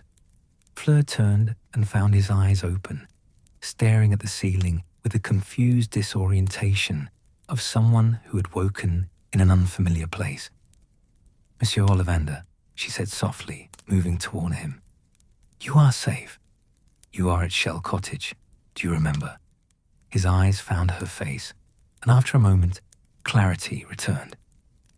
Yes, I remember. I'm sorry, for a moment I thought I was back." He broke off, swallowing hard. "You are not back there," Fleur said firmly. "You are here with me. You are safe. Would you like some tea? Please." His voice was hoarse with sleep, and she suspected, from screaming, that he had tried to suppress even in dreams. She poured him a cup, adding honey the way he seemed to prefer, and helped him sit up enough to drink. His hand shook so badly that she had to guide the cup to his lips, but he managed several sips before pulling back. "Thank you," he whispered. "I'm sorry to be such a burden." "You are not a burden," Fleur said, with the same gentle firmness she had used earlier. "You are a guest who needs care. There is a difference." She settled into the armchair beside him. "Can you not sleep?" "I can sleep. But the dreams?" He trailed off, staring into his tea as if it might hold answers. "They're always there, waiting. The moment I close my eyes, I'm back in that cellar, back in the darkness, and he's there, demanding, threatening, hurting." His breath hitched. "I know it's not real. I know I've escaped, but my mind hasn't caught up to that truth yet." "It will take time," Fleur said. "The mind heals slower than the body sometimes. My grand-mère used to say that trauma is like a splinter. Even after you remove it, the wound remains tender for a while." "A while," Ollivander repeated, and laughed without humor. "I wonder if I have a while left. I'm 83 years old. How much time can I afford to spend healing?" "As much as it takes," Fleur replied. "Age does not mean you deserve less time to recover. You have earned every moment of peace you can find, Monsieur Ollivander. Do not let anyone, including yourself, tell you otherwise."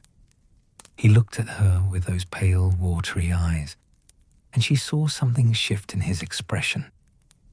"You're very young to be so wise. I've had good teachers. And the war." She paused, choosing her words carefully. "The war shows us things we would rather not know about ourselves and others. It forces us to grow up faster than we should. But perhaps that is not entirely bad. Perhaps we need that wisdom now, when the world is so dark." Perhaps Ollivander took another sip of tea, his hands marginally steadier now. "May I ask you something, Mademoiselle Delacour?" "Of course. Why do you do this?" "Really? Not the reasons you told the goblin? Those were true, I'm sure, but incomplete. What drives you to take such risks, to open your home to strangers who bring danger to your door?" Fleur was quiet for a moment, considering. It was a fair question, and it deserved an honest answer.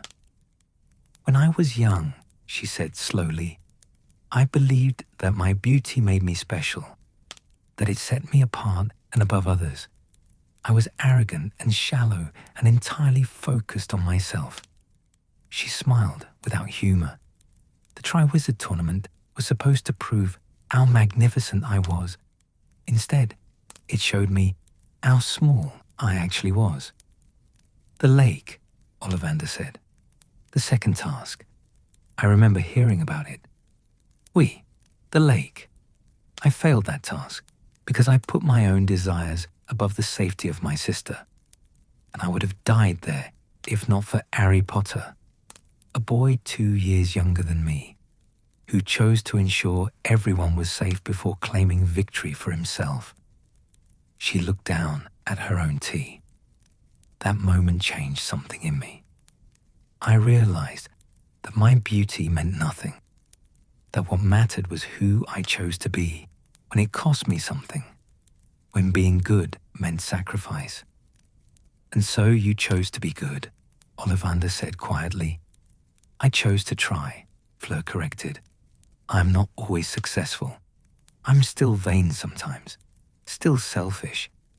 But I try to be better than I was, to use what I have, my magic, my ohm, my strength, to help others. Not because it makes me special, but because it is simply the right thing to do. She met his eyes. You asked me why I risk so much for strangers. The answer is that you are not strangers. You are people who need help. That is enough. Ollivander stared at her for a long moment, then nodded slowly. I underestimated you at the tournament. I thought you were all surface, no depth. I was wrong. Many people think that, Fleur said with a slight smile. I've learned to use it as camouflage. It is useful, sometimes, to be underestimated. I imagine it is. He finished his tea and handed her the cup. Thank you. For the tea, for the conversation, for the reminder that kindness still exists in this world. It will always exist, Fleur said, taking the cup, as long as there are people willing to practice it. Now, you should try to sleep again. The draft should hold for a few more hours at least. Will you stay? The question came out small, almost embarrassed. Just for a little while. I find the darkness less frightening when I'm not alone in it. Of course. Fleur set the cups aside and settled back into her chair. I will stay as long as you need. Ollivander closed his eyes and Fleur began to hum again. That same lullaby, soft and soothing. She watched as his breathing evened out, as the tension gradually left his thin frame. When she was certain he was truly asleep, she stopped humming but remained where she was, keeping her vigil. The hours passed slowly. Fleur rose periodically to check the fire, to adjust Ollivander's blankets, to peer out the window at the unchanging sea. She climbed the stairs once more to look in on Griphook and Luna, reassuring herself that both still slept peacefully.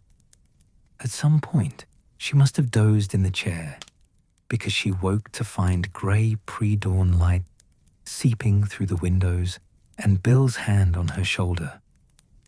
You stayed down here all night, he said softly, not quite a question. Someone needed to, Fleur replied, stretching stiff muscles. They are so fragile, Bill. I was afraid. I know. He helped her stand, supporting her when she wobbled slightly. But you need rest too, love. You can't pour from an empty cup. I know, but how can I rest when they're sleeping now? Safe. Healing. You've done what you can for tonight. He guided her toward the stairs. Come, an hour or two of real sleep, then we'll face the day together. Fleur let herself be led, exhaustion finally catching up to her, now that dawn was breaking. As they climbed the stairs, she cast one last look back at Ollivander, still sleeping on the sofa, and at the cottage itself, this small space that had become a sanctuary. We do what we must, her grandmère whispered in memory, and we do it with grace. Yes, Fleur thought, with grace, and with fierce, protective love that asked nothing in return except the chance to help those who needed helping. It would have to be enough, and somehow, in this moment, it was. The sun rose slowly over Shell Cottage, painting the eastern hills in shades of rose and gold. Fleur had managed perhaps 2 hours of sleep before her eyes opened again, her body refusing to rest deeply, while others depended on her vigilance. Beside her, Bill slept on, one arm flung across the pillow where she had lain. She studied his face for a moment, the long scar that ran from temple to jaw, courtesy of Fenrir Greyback. the lines of weariness that had deepened over these months of war. He looked older than his years, worn down by fighting a battle that seemed to have no end in sight. But he was here. He was alive. And for now, that was enough. Fleur rose and dressed quietly, choosing simple clothes, worn trousers, and a soft jumper the color of cream. She plaited her hair in a single braid that fell down her back, keeping it away from her face. There would be work to do today, practical work that required practical clothing. Downstairs, she found the sitting room empty. The sofa where Ollivander had slept held only rumpled blankets and the indent of his slight form. For a moment, panic flickered through her. Had something happened? Had he fled in the night, too frightened to stay?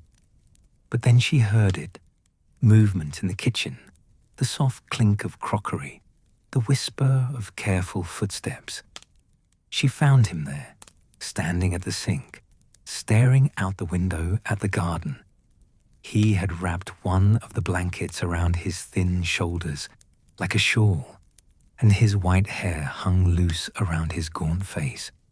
He looked impossibly frail in the morning light, like something made of paper that might tear at the slightest touch. "Monsieur Ollivander," Fleur said gently, not wanting to startle him. "You should not be up. You need rest."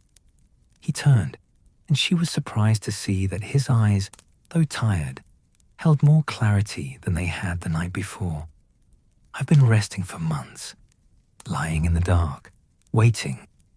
I find I no longer have the patience for it." His gaze returned to the window. "Your garden, it needs tending." Fleur moved to stand beside him, looking out at the small plot of earth that she and Bill had attempted to cultivate. Spring had brought some growth, a few herbs, some struggling vegetables, but the war had left little time for proper care. Weeds had crept in, and the fence needed mending. "Oui," she admitted. "I've neglected it. There is always something more urgent demanding attention." "May I?" Ollivander asked, still looking at the garden. "May I work there? I need to do something with my hands, even if they don't work properly anymore. I need to feel useful." Fleur heard the desperation beneath the carefully neutral words, the need to prove that he was more than his trauma, more than a broken old man who required constant care. She understood it intimately, that hunger to contribute, to matter, to be something other than a burden. "Of course you may," she said, "but first, you must eat, and let me look at your hands. We need to begin the healing process today, or they will never properly mend." Ollivander's face tightened with apprehension, but he nodded. "I know. I've been thinking about it all morning. The pain, how much it will hurt. But you're right. If I don't do it now, I'll never hold a wand again, never craft anything. And if I can't do that..." He trailed off, but Fleur heard the unspoken ending.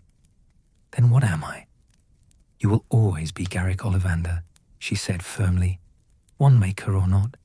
Your identity is not only in what you create, but in who you are."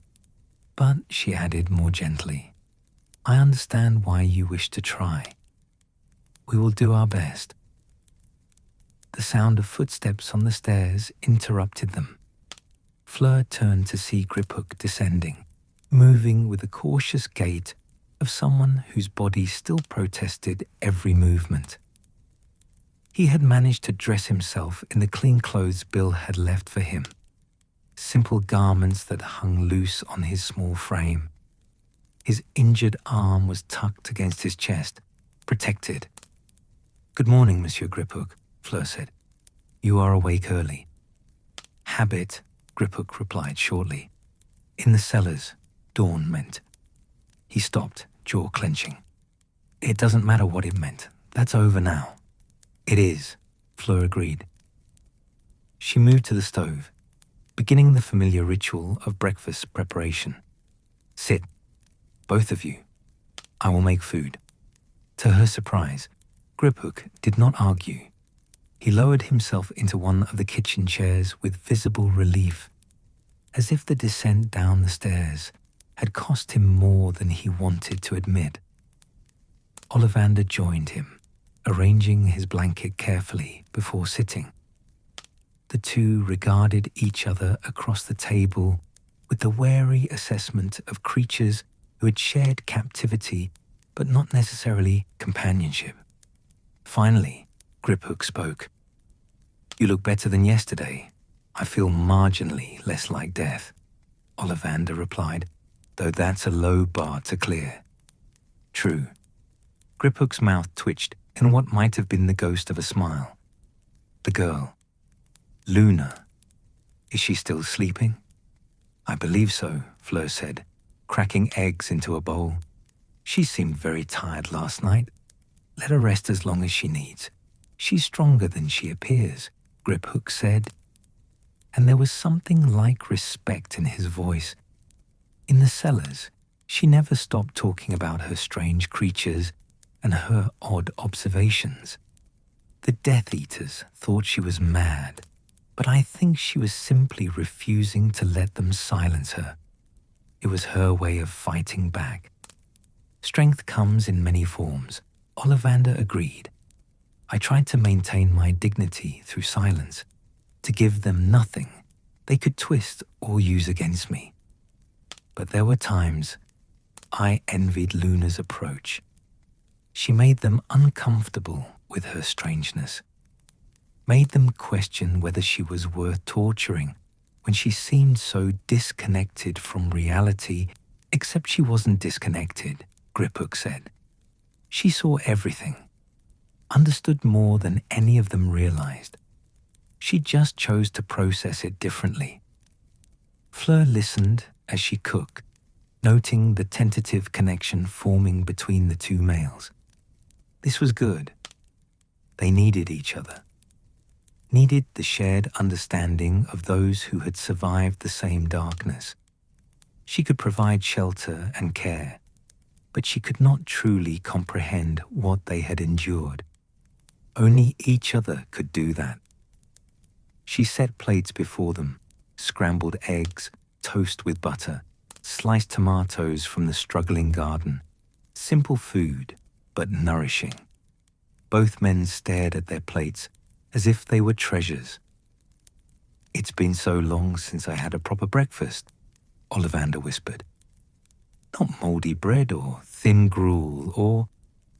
He picked up his fork with his least damaged hand, fingers trembling.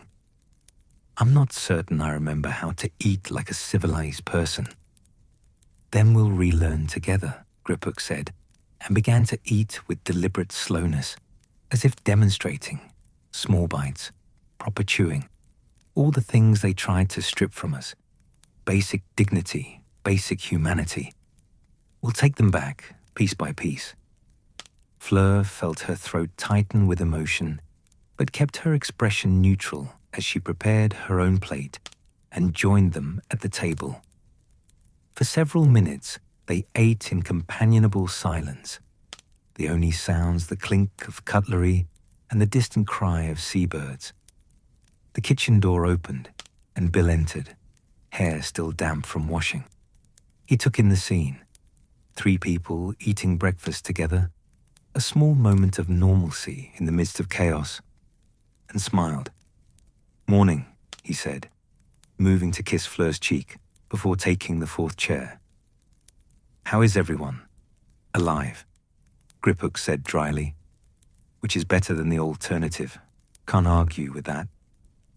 Bill helped himself to the food Fleur had kept warm for him. I need to go into Tinworth this morning. Pick up those medical supplies we discussed.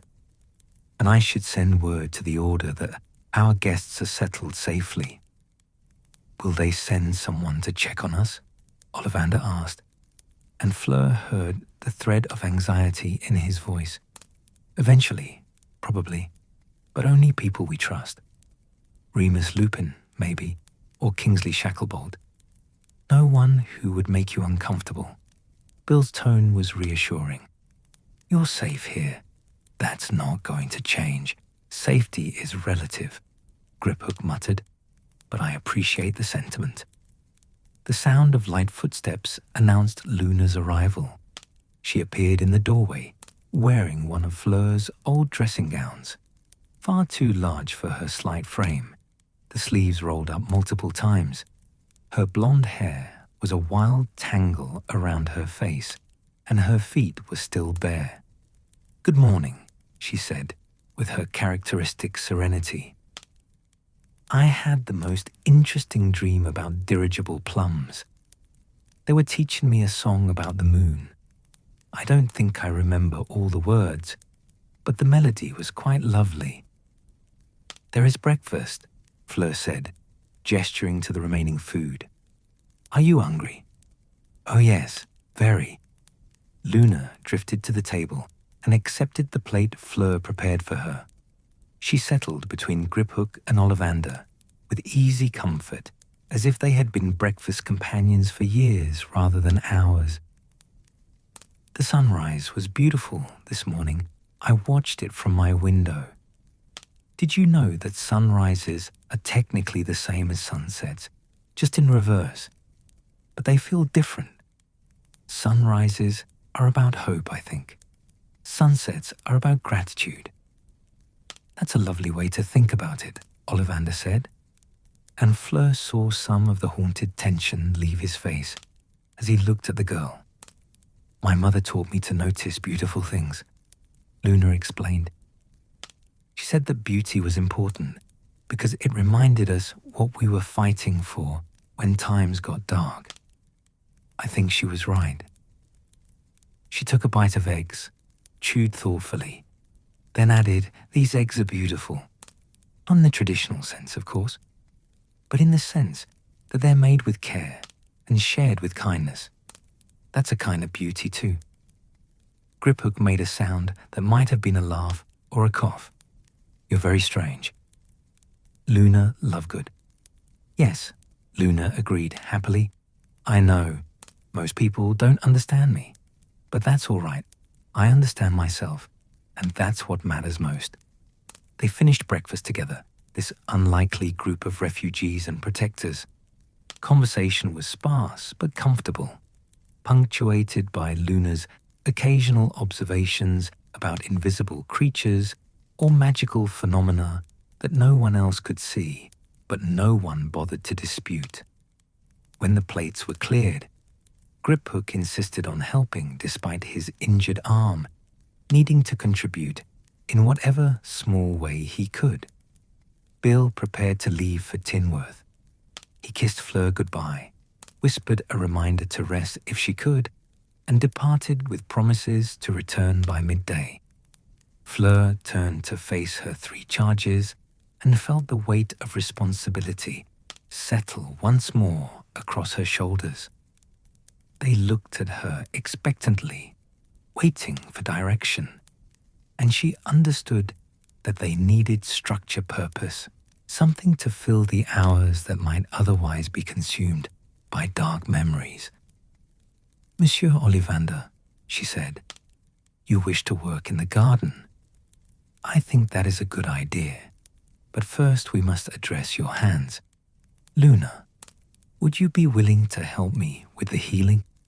I will need someone to hold supplies and assist." "Of course," Luna said immediately. "I'm very good at holding things steady. My hands never shake, even when I'm frightened. And you, Monsieur Griphook, what would you like to do today?" Griphook considered. "The fire needs tending properly, and I noticed your woodpile is poorly stacked. It will rot if it stays that way. I could reorganize it if you trust me not to run off." "I trust you," Fleur said simply. "Do what you need to do. But please, be careful with your arm. Do not overexert yourself." "I'll be careful." Griphook stood, moving toward the door that led outside. He paused on the threshold, looking back. Thank you for treating us like people instead of prisoners or victims, for letting us be useful. You are people, Fleur said. You have always been people. That never changed, no matter what they did to you. After Griphook left, Fleur turned to Ollivander and Luna. Come, let us go to the sitting room. We will need space and good light for this. They settled on the sofa, Ollivander in the center, Luna beside him, Fleur kneeling before them, with her healing kit spread across the low table. She had gathered everything they would need: Scaligro, pain-relieving draughts, dittany, clean bandages, and several wooden splints she had prepared that morning. This will hurt, she told Ollivander frankly. I will not lie to you. We must re-break the bones that healed incorrectly, then set them properly before administering the Scaligro. It will be excruciating, but it is the only way to restore function to your hands.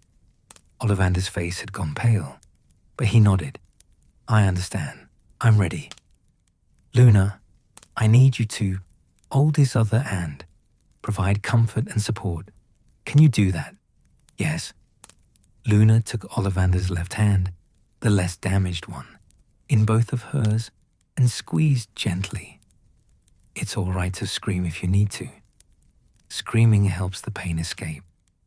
Keeping it trapped inside only makes it stronger. Ollivander looked at the young girl with something like wonder.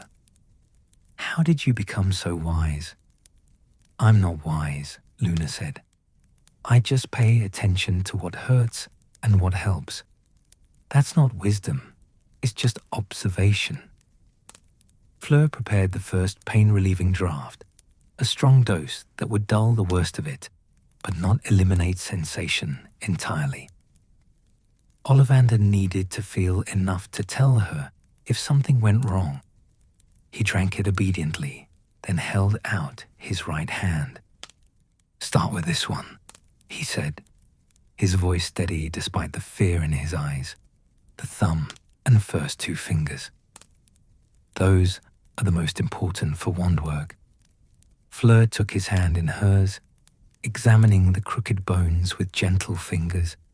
She could feel where they had broken and healed wrong, the misalignment that would prevent proper grip and movement. With her wand in her other hand, she whispered the incantation for bone breaking, a spell she hated using but understood the necessity of. The first crack made Ollivander gasp. The second made him whimper. By the third, he was gripping Luna's hand so tightly his knuckles had gone white, and tears streamed down his face. I know, Fleur murmured, working as quickly as she dared. I know it hurts. You are doing so well. Almost done with this finger. Luna began to hum, the same melody Fleur had used to soothe nightmares, though Luna could not have heard it. Perhaps some songs simply knew when they were needed. The sound seemed to help. Ollivander's breathing evened slightly, his body relaxing by tiny increments. Bone by bone, finger by finger, Fleur worked. She broke and reset, applied dittany to internal damage, positioned splints with infinite care. Ollivander shook and wept, but did not pull away, trusting her with a faith that made her chest ache. When she finally finished with both hands and wrapped them in clean bandages, he slumped back against the sofa, exhausted and grey-faced. Luna still held his left hand, humming softly. You must drink the Scaligro now, Fleur said, uncorking the bottle. It will hurt more, but it will heal faster. By tomorrow, you should have much more mobility. Ollivander drank without protest, too spent to argue. The potion would work through the night, rebuilding what had been destroyed. By morning, his hands would be functional again. Not perfect, perhaps never perfect, but usable, enough to hold a wand. enough to craft, if he chose, enough to reclaim the identity that had been stolen from him. Rest now, Fleur said softly. You've been so brave. Rest, and let the magic work.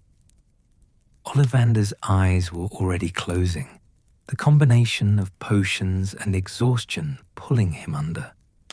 Luna tucked a blanket around him with surprising tenderness, then looked at Fleur. He'll be all right, she said, with quiet certainty. His hands will heal, and eventually his heart will too.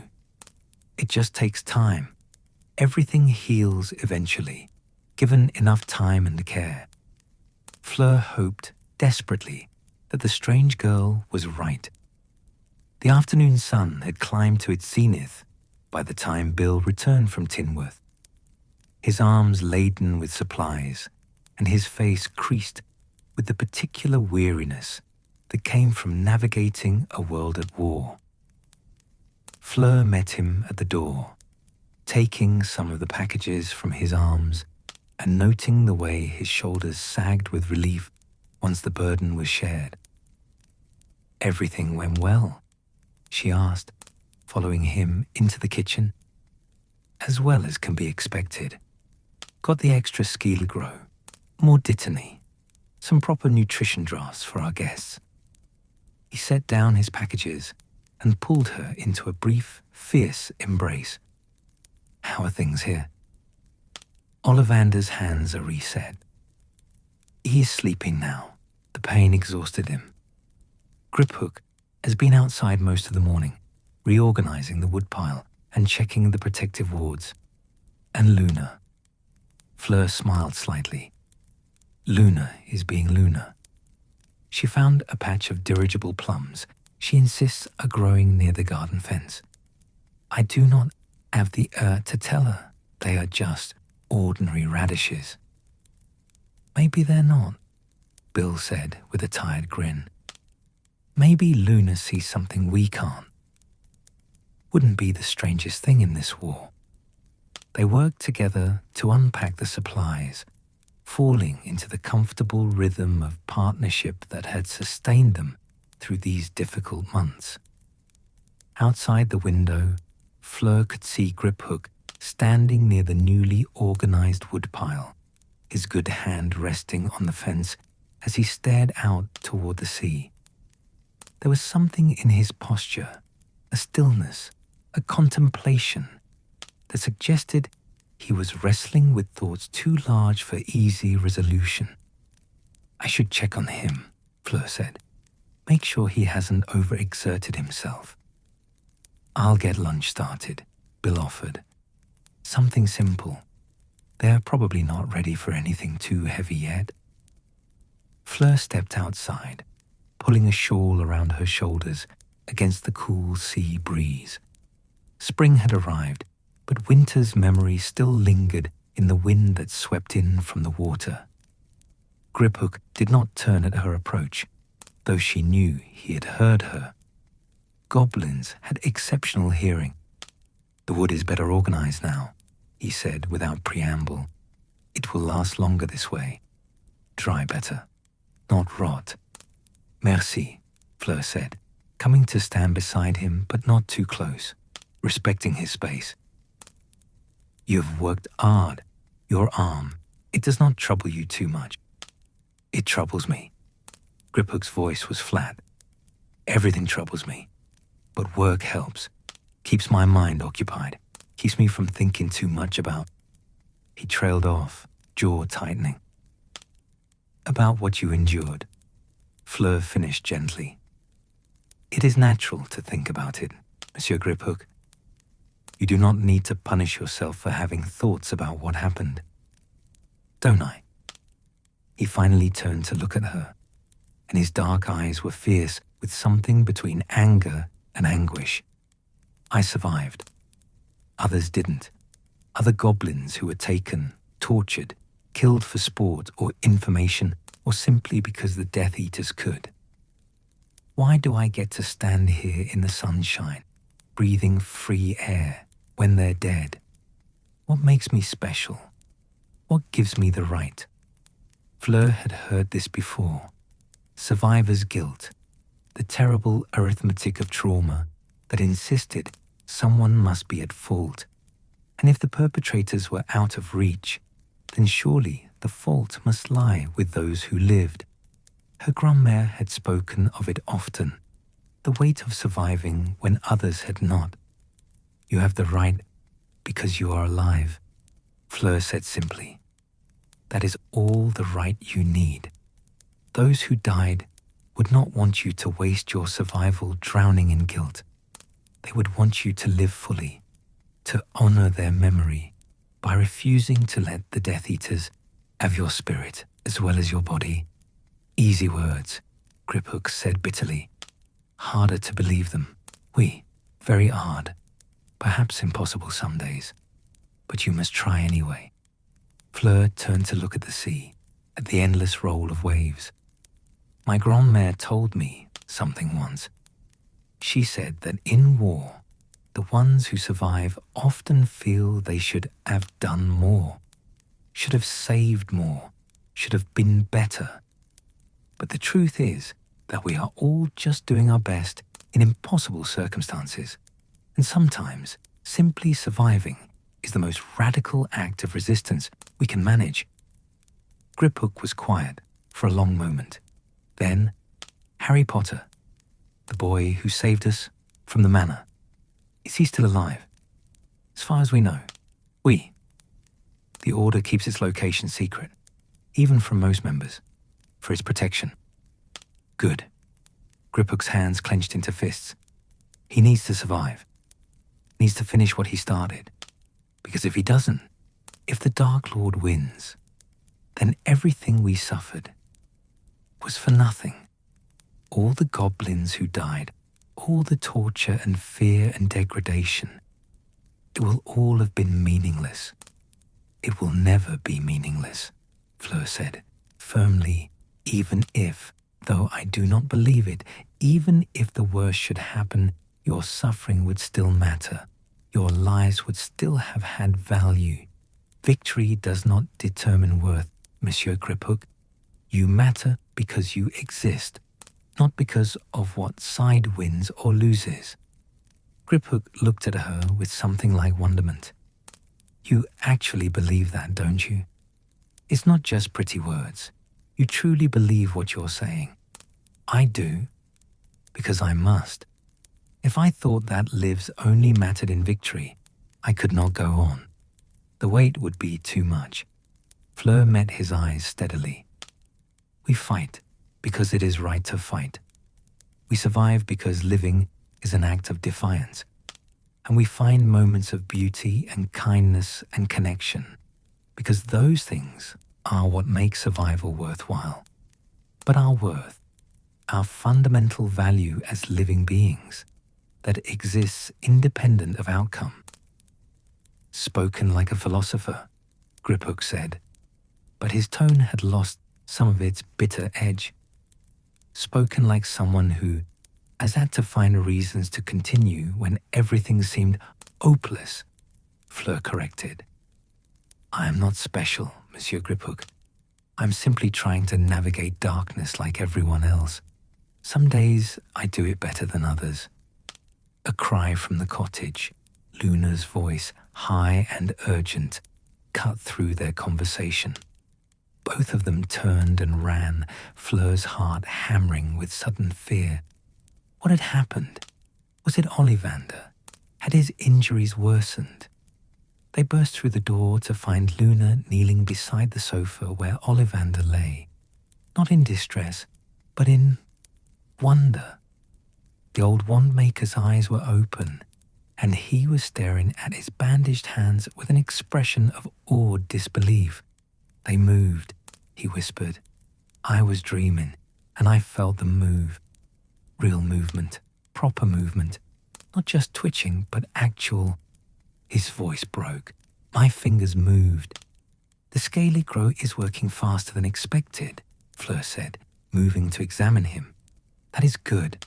Very good, but you must still be careful. The bones are not fully healed yet. I don't care. Tears streamed down Ollivander's weathered face. Don't you understand? They moved. I moved them, with intention, with control. He looked at Fleur with naked gratitude. You gave them back to me. My hands, my purpose. You gave them back. I only helped them heal, Fleur said, her own throat tight. You did the hard part. You endured the pain. You trusted me. You were brave enough to try. We were all brave, Luna added, still kneeling beside him. You for letting her help. Fleur for having the courage to hurt you in order to heal you, and me for holding your hand even though I knew it would make me sad to feel your pain. Bill appeared from the kitchen, drawn by the commotion. He took in the scene and his face softened with understanding. Good news, then. The best news, Ollivander said, and laughed, a sound of pure, unexpected joy. I'll be able to hold a wand again. Maybe not as well as before, maybe never as well, but I'll be able to craft, to teach, to pass on what I know. He looked around at all of them, Fleur, Bill, Luna, even Griphook hovering in the doorway. You've given me back my future, all of you, by offering sanctuary, by providing care, by believing I was worth saving. You've given me reason to continue. You always had reason to continue, Fleur said gently. You just needed time and space to remember it. The moment was interrupted by a sudden pulse in the protective wards. Not a breach, but a notification. Someone was approaching. Someone keyed into the enchantments, but not Bill. Fleur's hand went immediately to her wand. Stay here, she told the others. Bill, with me. They moved to the door together, wands ready. Through the window, Fleur could see a familiar figure approaching, tall and thin with greying hair and shabby robes. Remus Lupin, looking as tired and worn as everyone else in this endless war, but alive and walking towards them with raised hands to show he meant no harm. Fleur opened the door, keeping her wand half raised. Remus. Fleur. Bill Remus nodded to them both. The Order asked me to check in. Make sure everything was settled. His eyes moved past them to the interior of the cottage, where 3 refugees watched with varying degrees of tension. I see it is. Come in, Bill said, stepping aside. But keep it brief. They're still fragile. Remus entered, and Fleur watched as his gaze swept over each of their guests in turn. Something complicated crossed his face. Relief, grief, anger at what had been done to them. But when he spoke, his voice was gentle. Luna, I'm so glad to see you safe. Your father will be overjoyed to hear it. I'll send word to him immediately. Thank you, Professor Lupin, Luna said with her characteristic serenity. Please tell him I'm perfectly well, and that I've discovered some very interesting things about Raxbirds that I'll share when I see him. I will. Remus turned to Ollivander. Mr. Ollivander, I cannot express how sorry I am for what you endured. You have the Order's full protection now. Ollivander nodded, unable to speak past the emotion clogging his throat. Finally, Remus looked at Griphook. Something passed between them, recognition, perhaps, of shared status as outsiders in a war that was not quite theirs, but that they were caught in nonetheless. Griphook, Remus said carefully. Harry wanted me to make sure you knew. He hasn't forgotten what happened at the manor, what you did to help them escape. He considers it a debt that must be honored. Potter doesn't owe me anything, Griphook said roughly. He saved my life. That cancels all debts. I don't think Harry would agree, but that's a conversation for another time. Remus turned back to Fleur and Bill. You're doing good work here. Important work. But be careful. Voldemort will be searching for his escaped prisoners. He doesn't like loose ends. We are always careful, Fleur said. And the protections here are strong. We will keep them safe. I believe you will. Remus smiled, tired but genuine. I'll report back to the Order that everything is as well as can be expected. If you need anything at all, send word. After Remus left, the cottage settled back into its fragile peace. Bill finished preparing lunch, simple sandwiches and soup, and they gathered around the kitchen table once more. 5 people this time, united by circumstance and choice. As they ate, Fleur found herself studying each face. Griphook, still guarded but less hostile than before. Ollivander, hope flickering in eyes that had been dead with despair mere hours ago. Luna, serene and strange and stronger than anyone gave her credit for. And Bill, her anchor, her partner, the one who made all of this possible. I have a question, Fleur said into the comfortable silence. What would you like to do? Not today or even tomorrow, but eventually, when the war ends, and it will end. What do you hope for? Luna spoke first. I'd like to travel. Search for magical creatures that haven't been properly documented. Take my father with me, so he can stop worrying quite so much.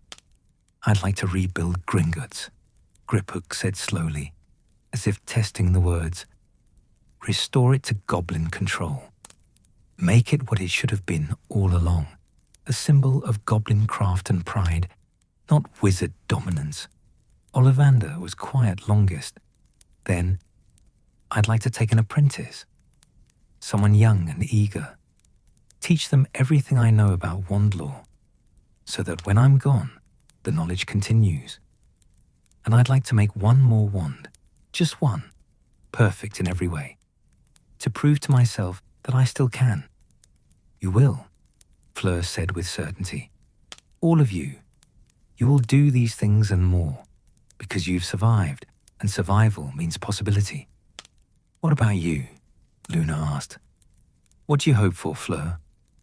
Fleur considered, looking around her small kitchen with its cracked tiles and the worn table. I hope for a world where we do not need to hide, where kindness is not radical but ordinary, where people like you can simply live without fear. She reached across the table and took Bill's hand. And I hope to grow old here, in this cottage, with the man I love, to have children, perhaps, to tell them stories about this time and how we survived it together. That's a beautiful hope, Ollivander said softly. It is an ordinary hope, Fleur corrected, and that is what makes it beautiful. The ordinary things, safety, love, the freedom to pursue one's passions, these should not be extraordinary, but the war has made them so. When it ends, we must remember to treasure the ordinary, because it is, perhaps, the most magical thing of all. They finished their meal in contemplative silence, each lost in thoughts of futures that seemed both impossibly distant and tantalizingly close. Outside, the sea continued its eternal rhythm, and the sun tracked slowly westward toward evening. Later, when the dishes were cleared and their guests had dispersed to various corners of the cottage, Griphook to check the wards again, Luna to her drawings, Ollivander to rest his healing hands. Fleur stood at the window with Bill's arms around her waist. You know what I realized today, Bill murmured against her hair. What? Everyone always underestimated you. At Hogwarts, during the tournament, even some members of the Order, they saw your beauty and assumed that was all you were. Surface with no depth, decoration with no substance. I know, Fleur said quietly. I've always known, but they were wrong. so completely wrong. Bill turned her to face him, his scarred hands gentle on her shoulders. You have a strength that goes beyond magic or beauty or any of the obvious things.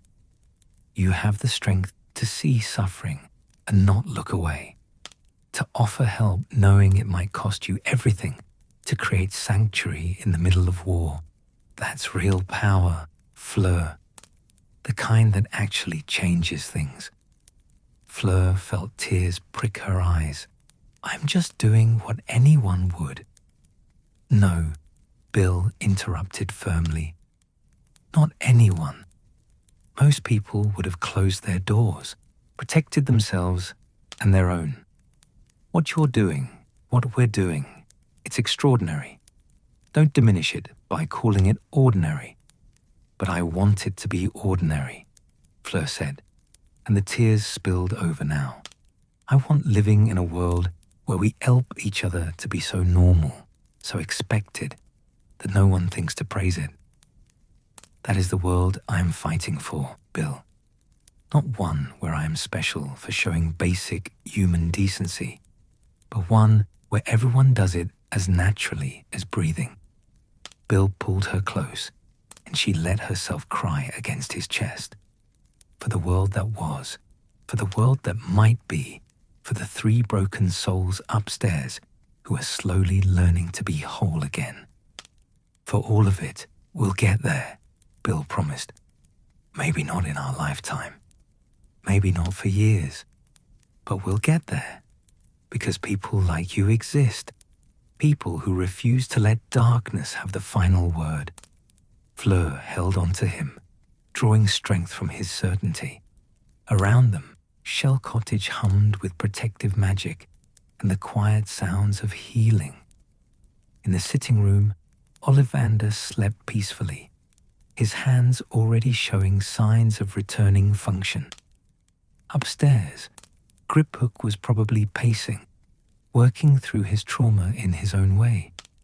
And Luna was likely talking to her invisible creatures, finding magic in the mundane and comfort in the strange.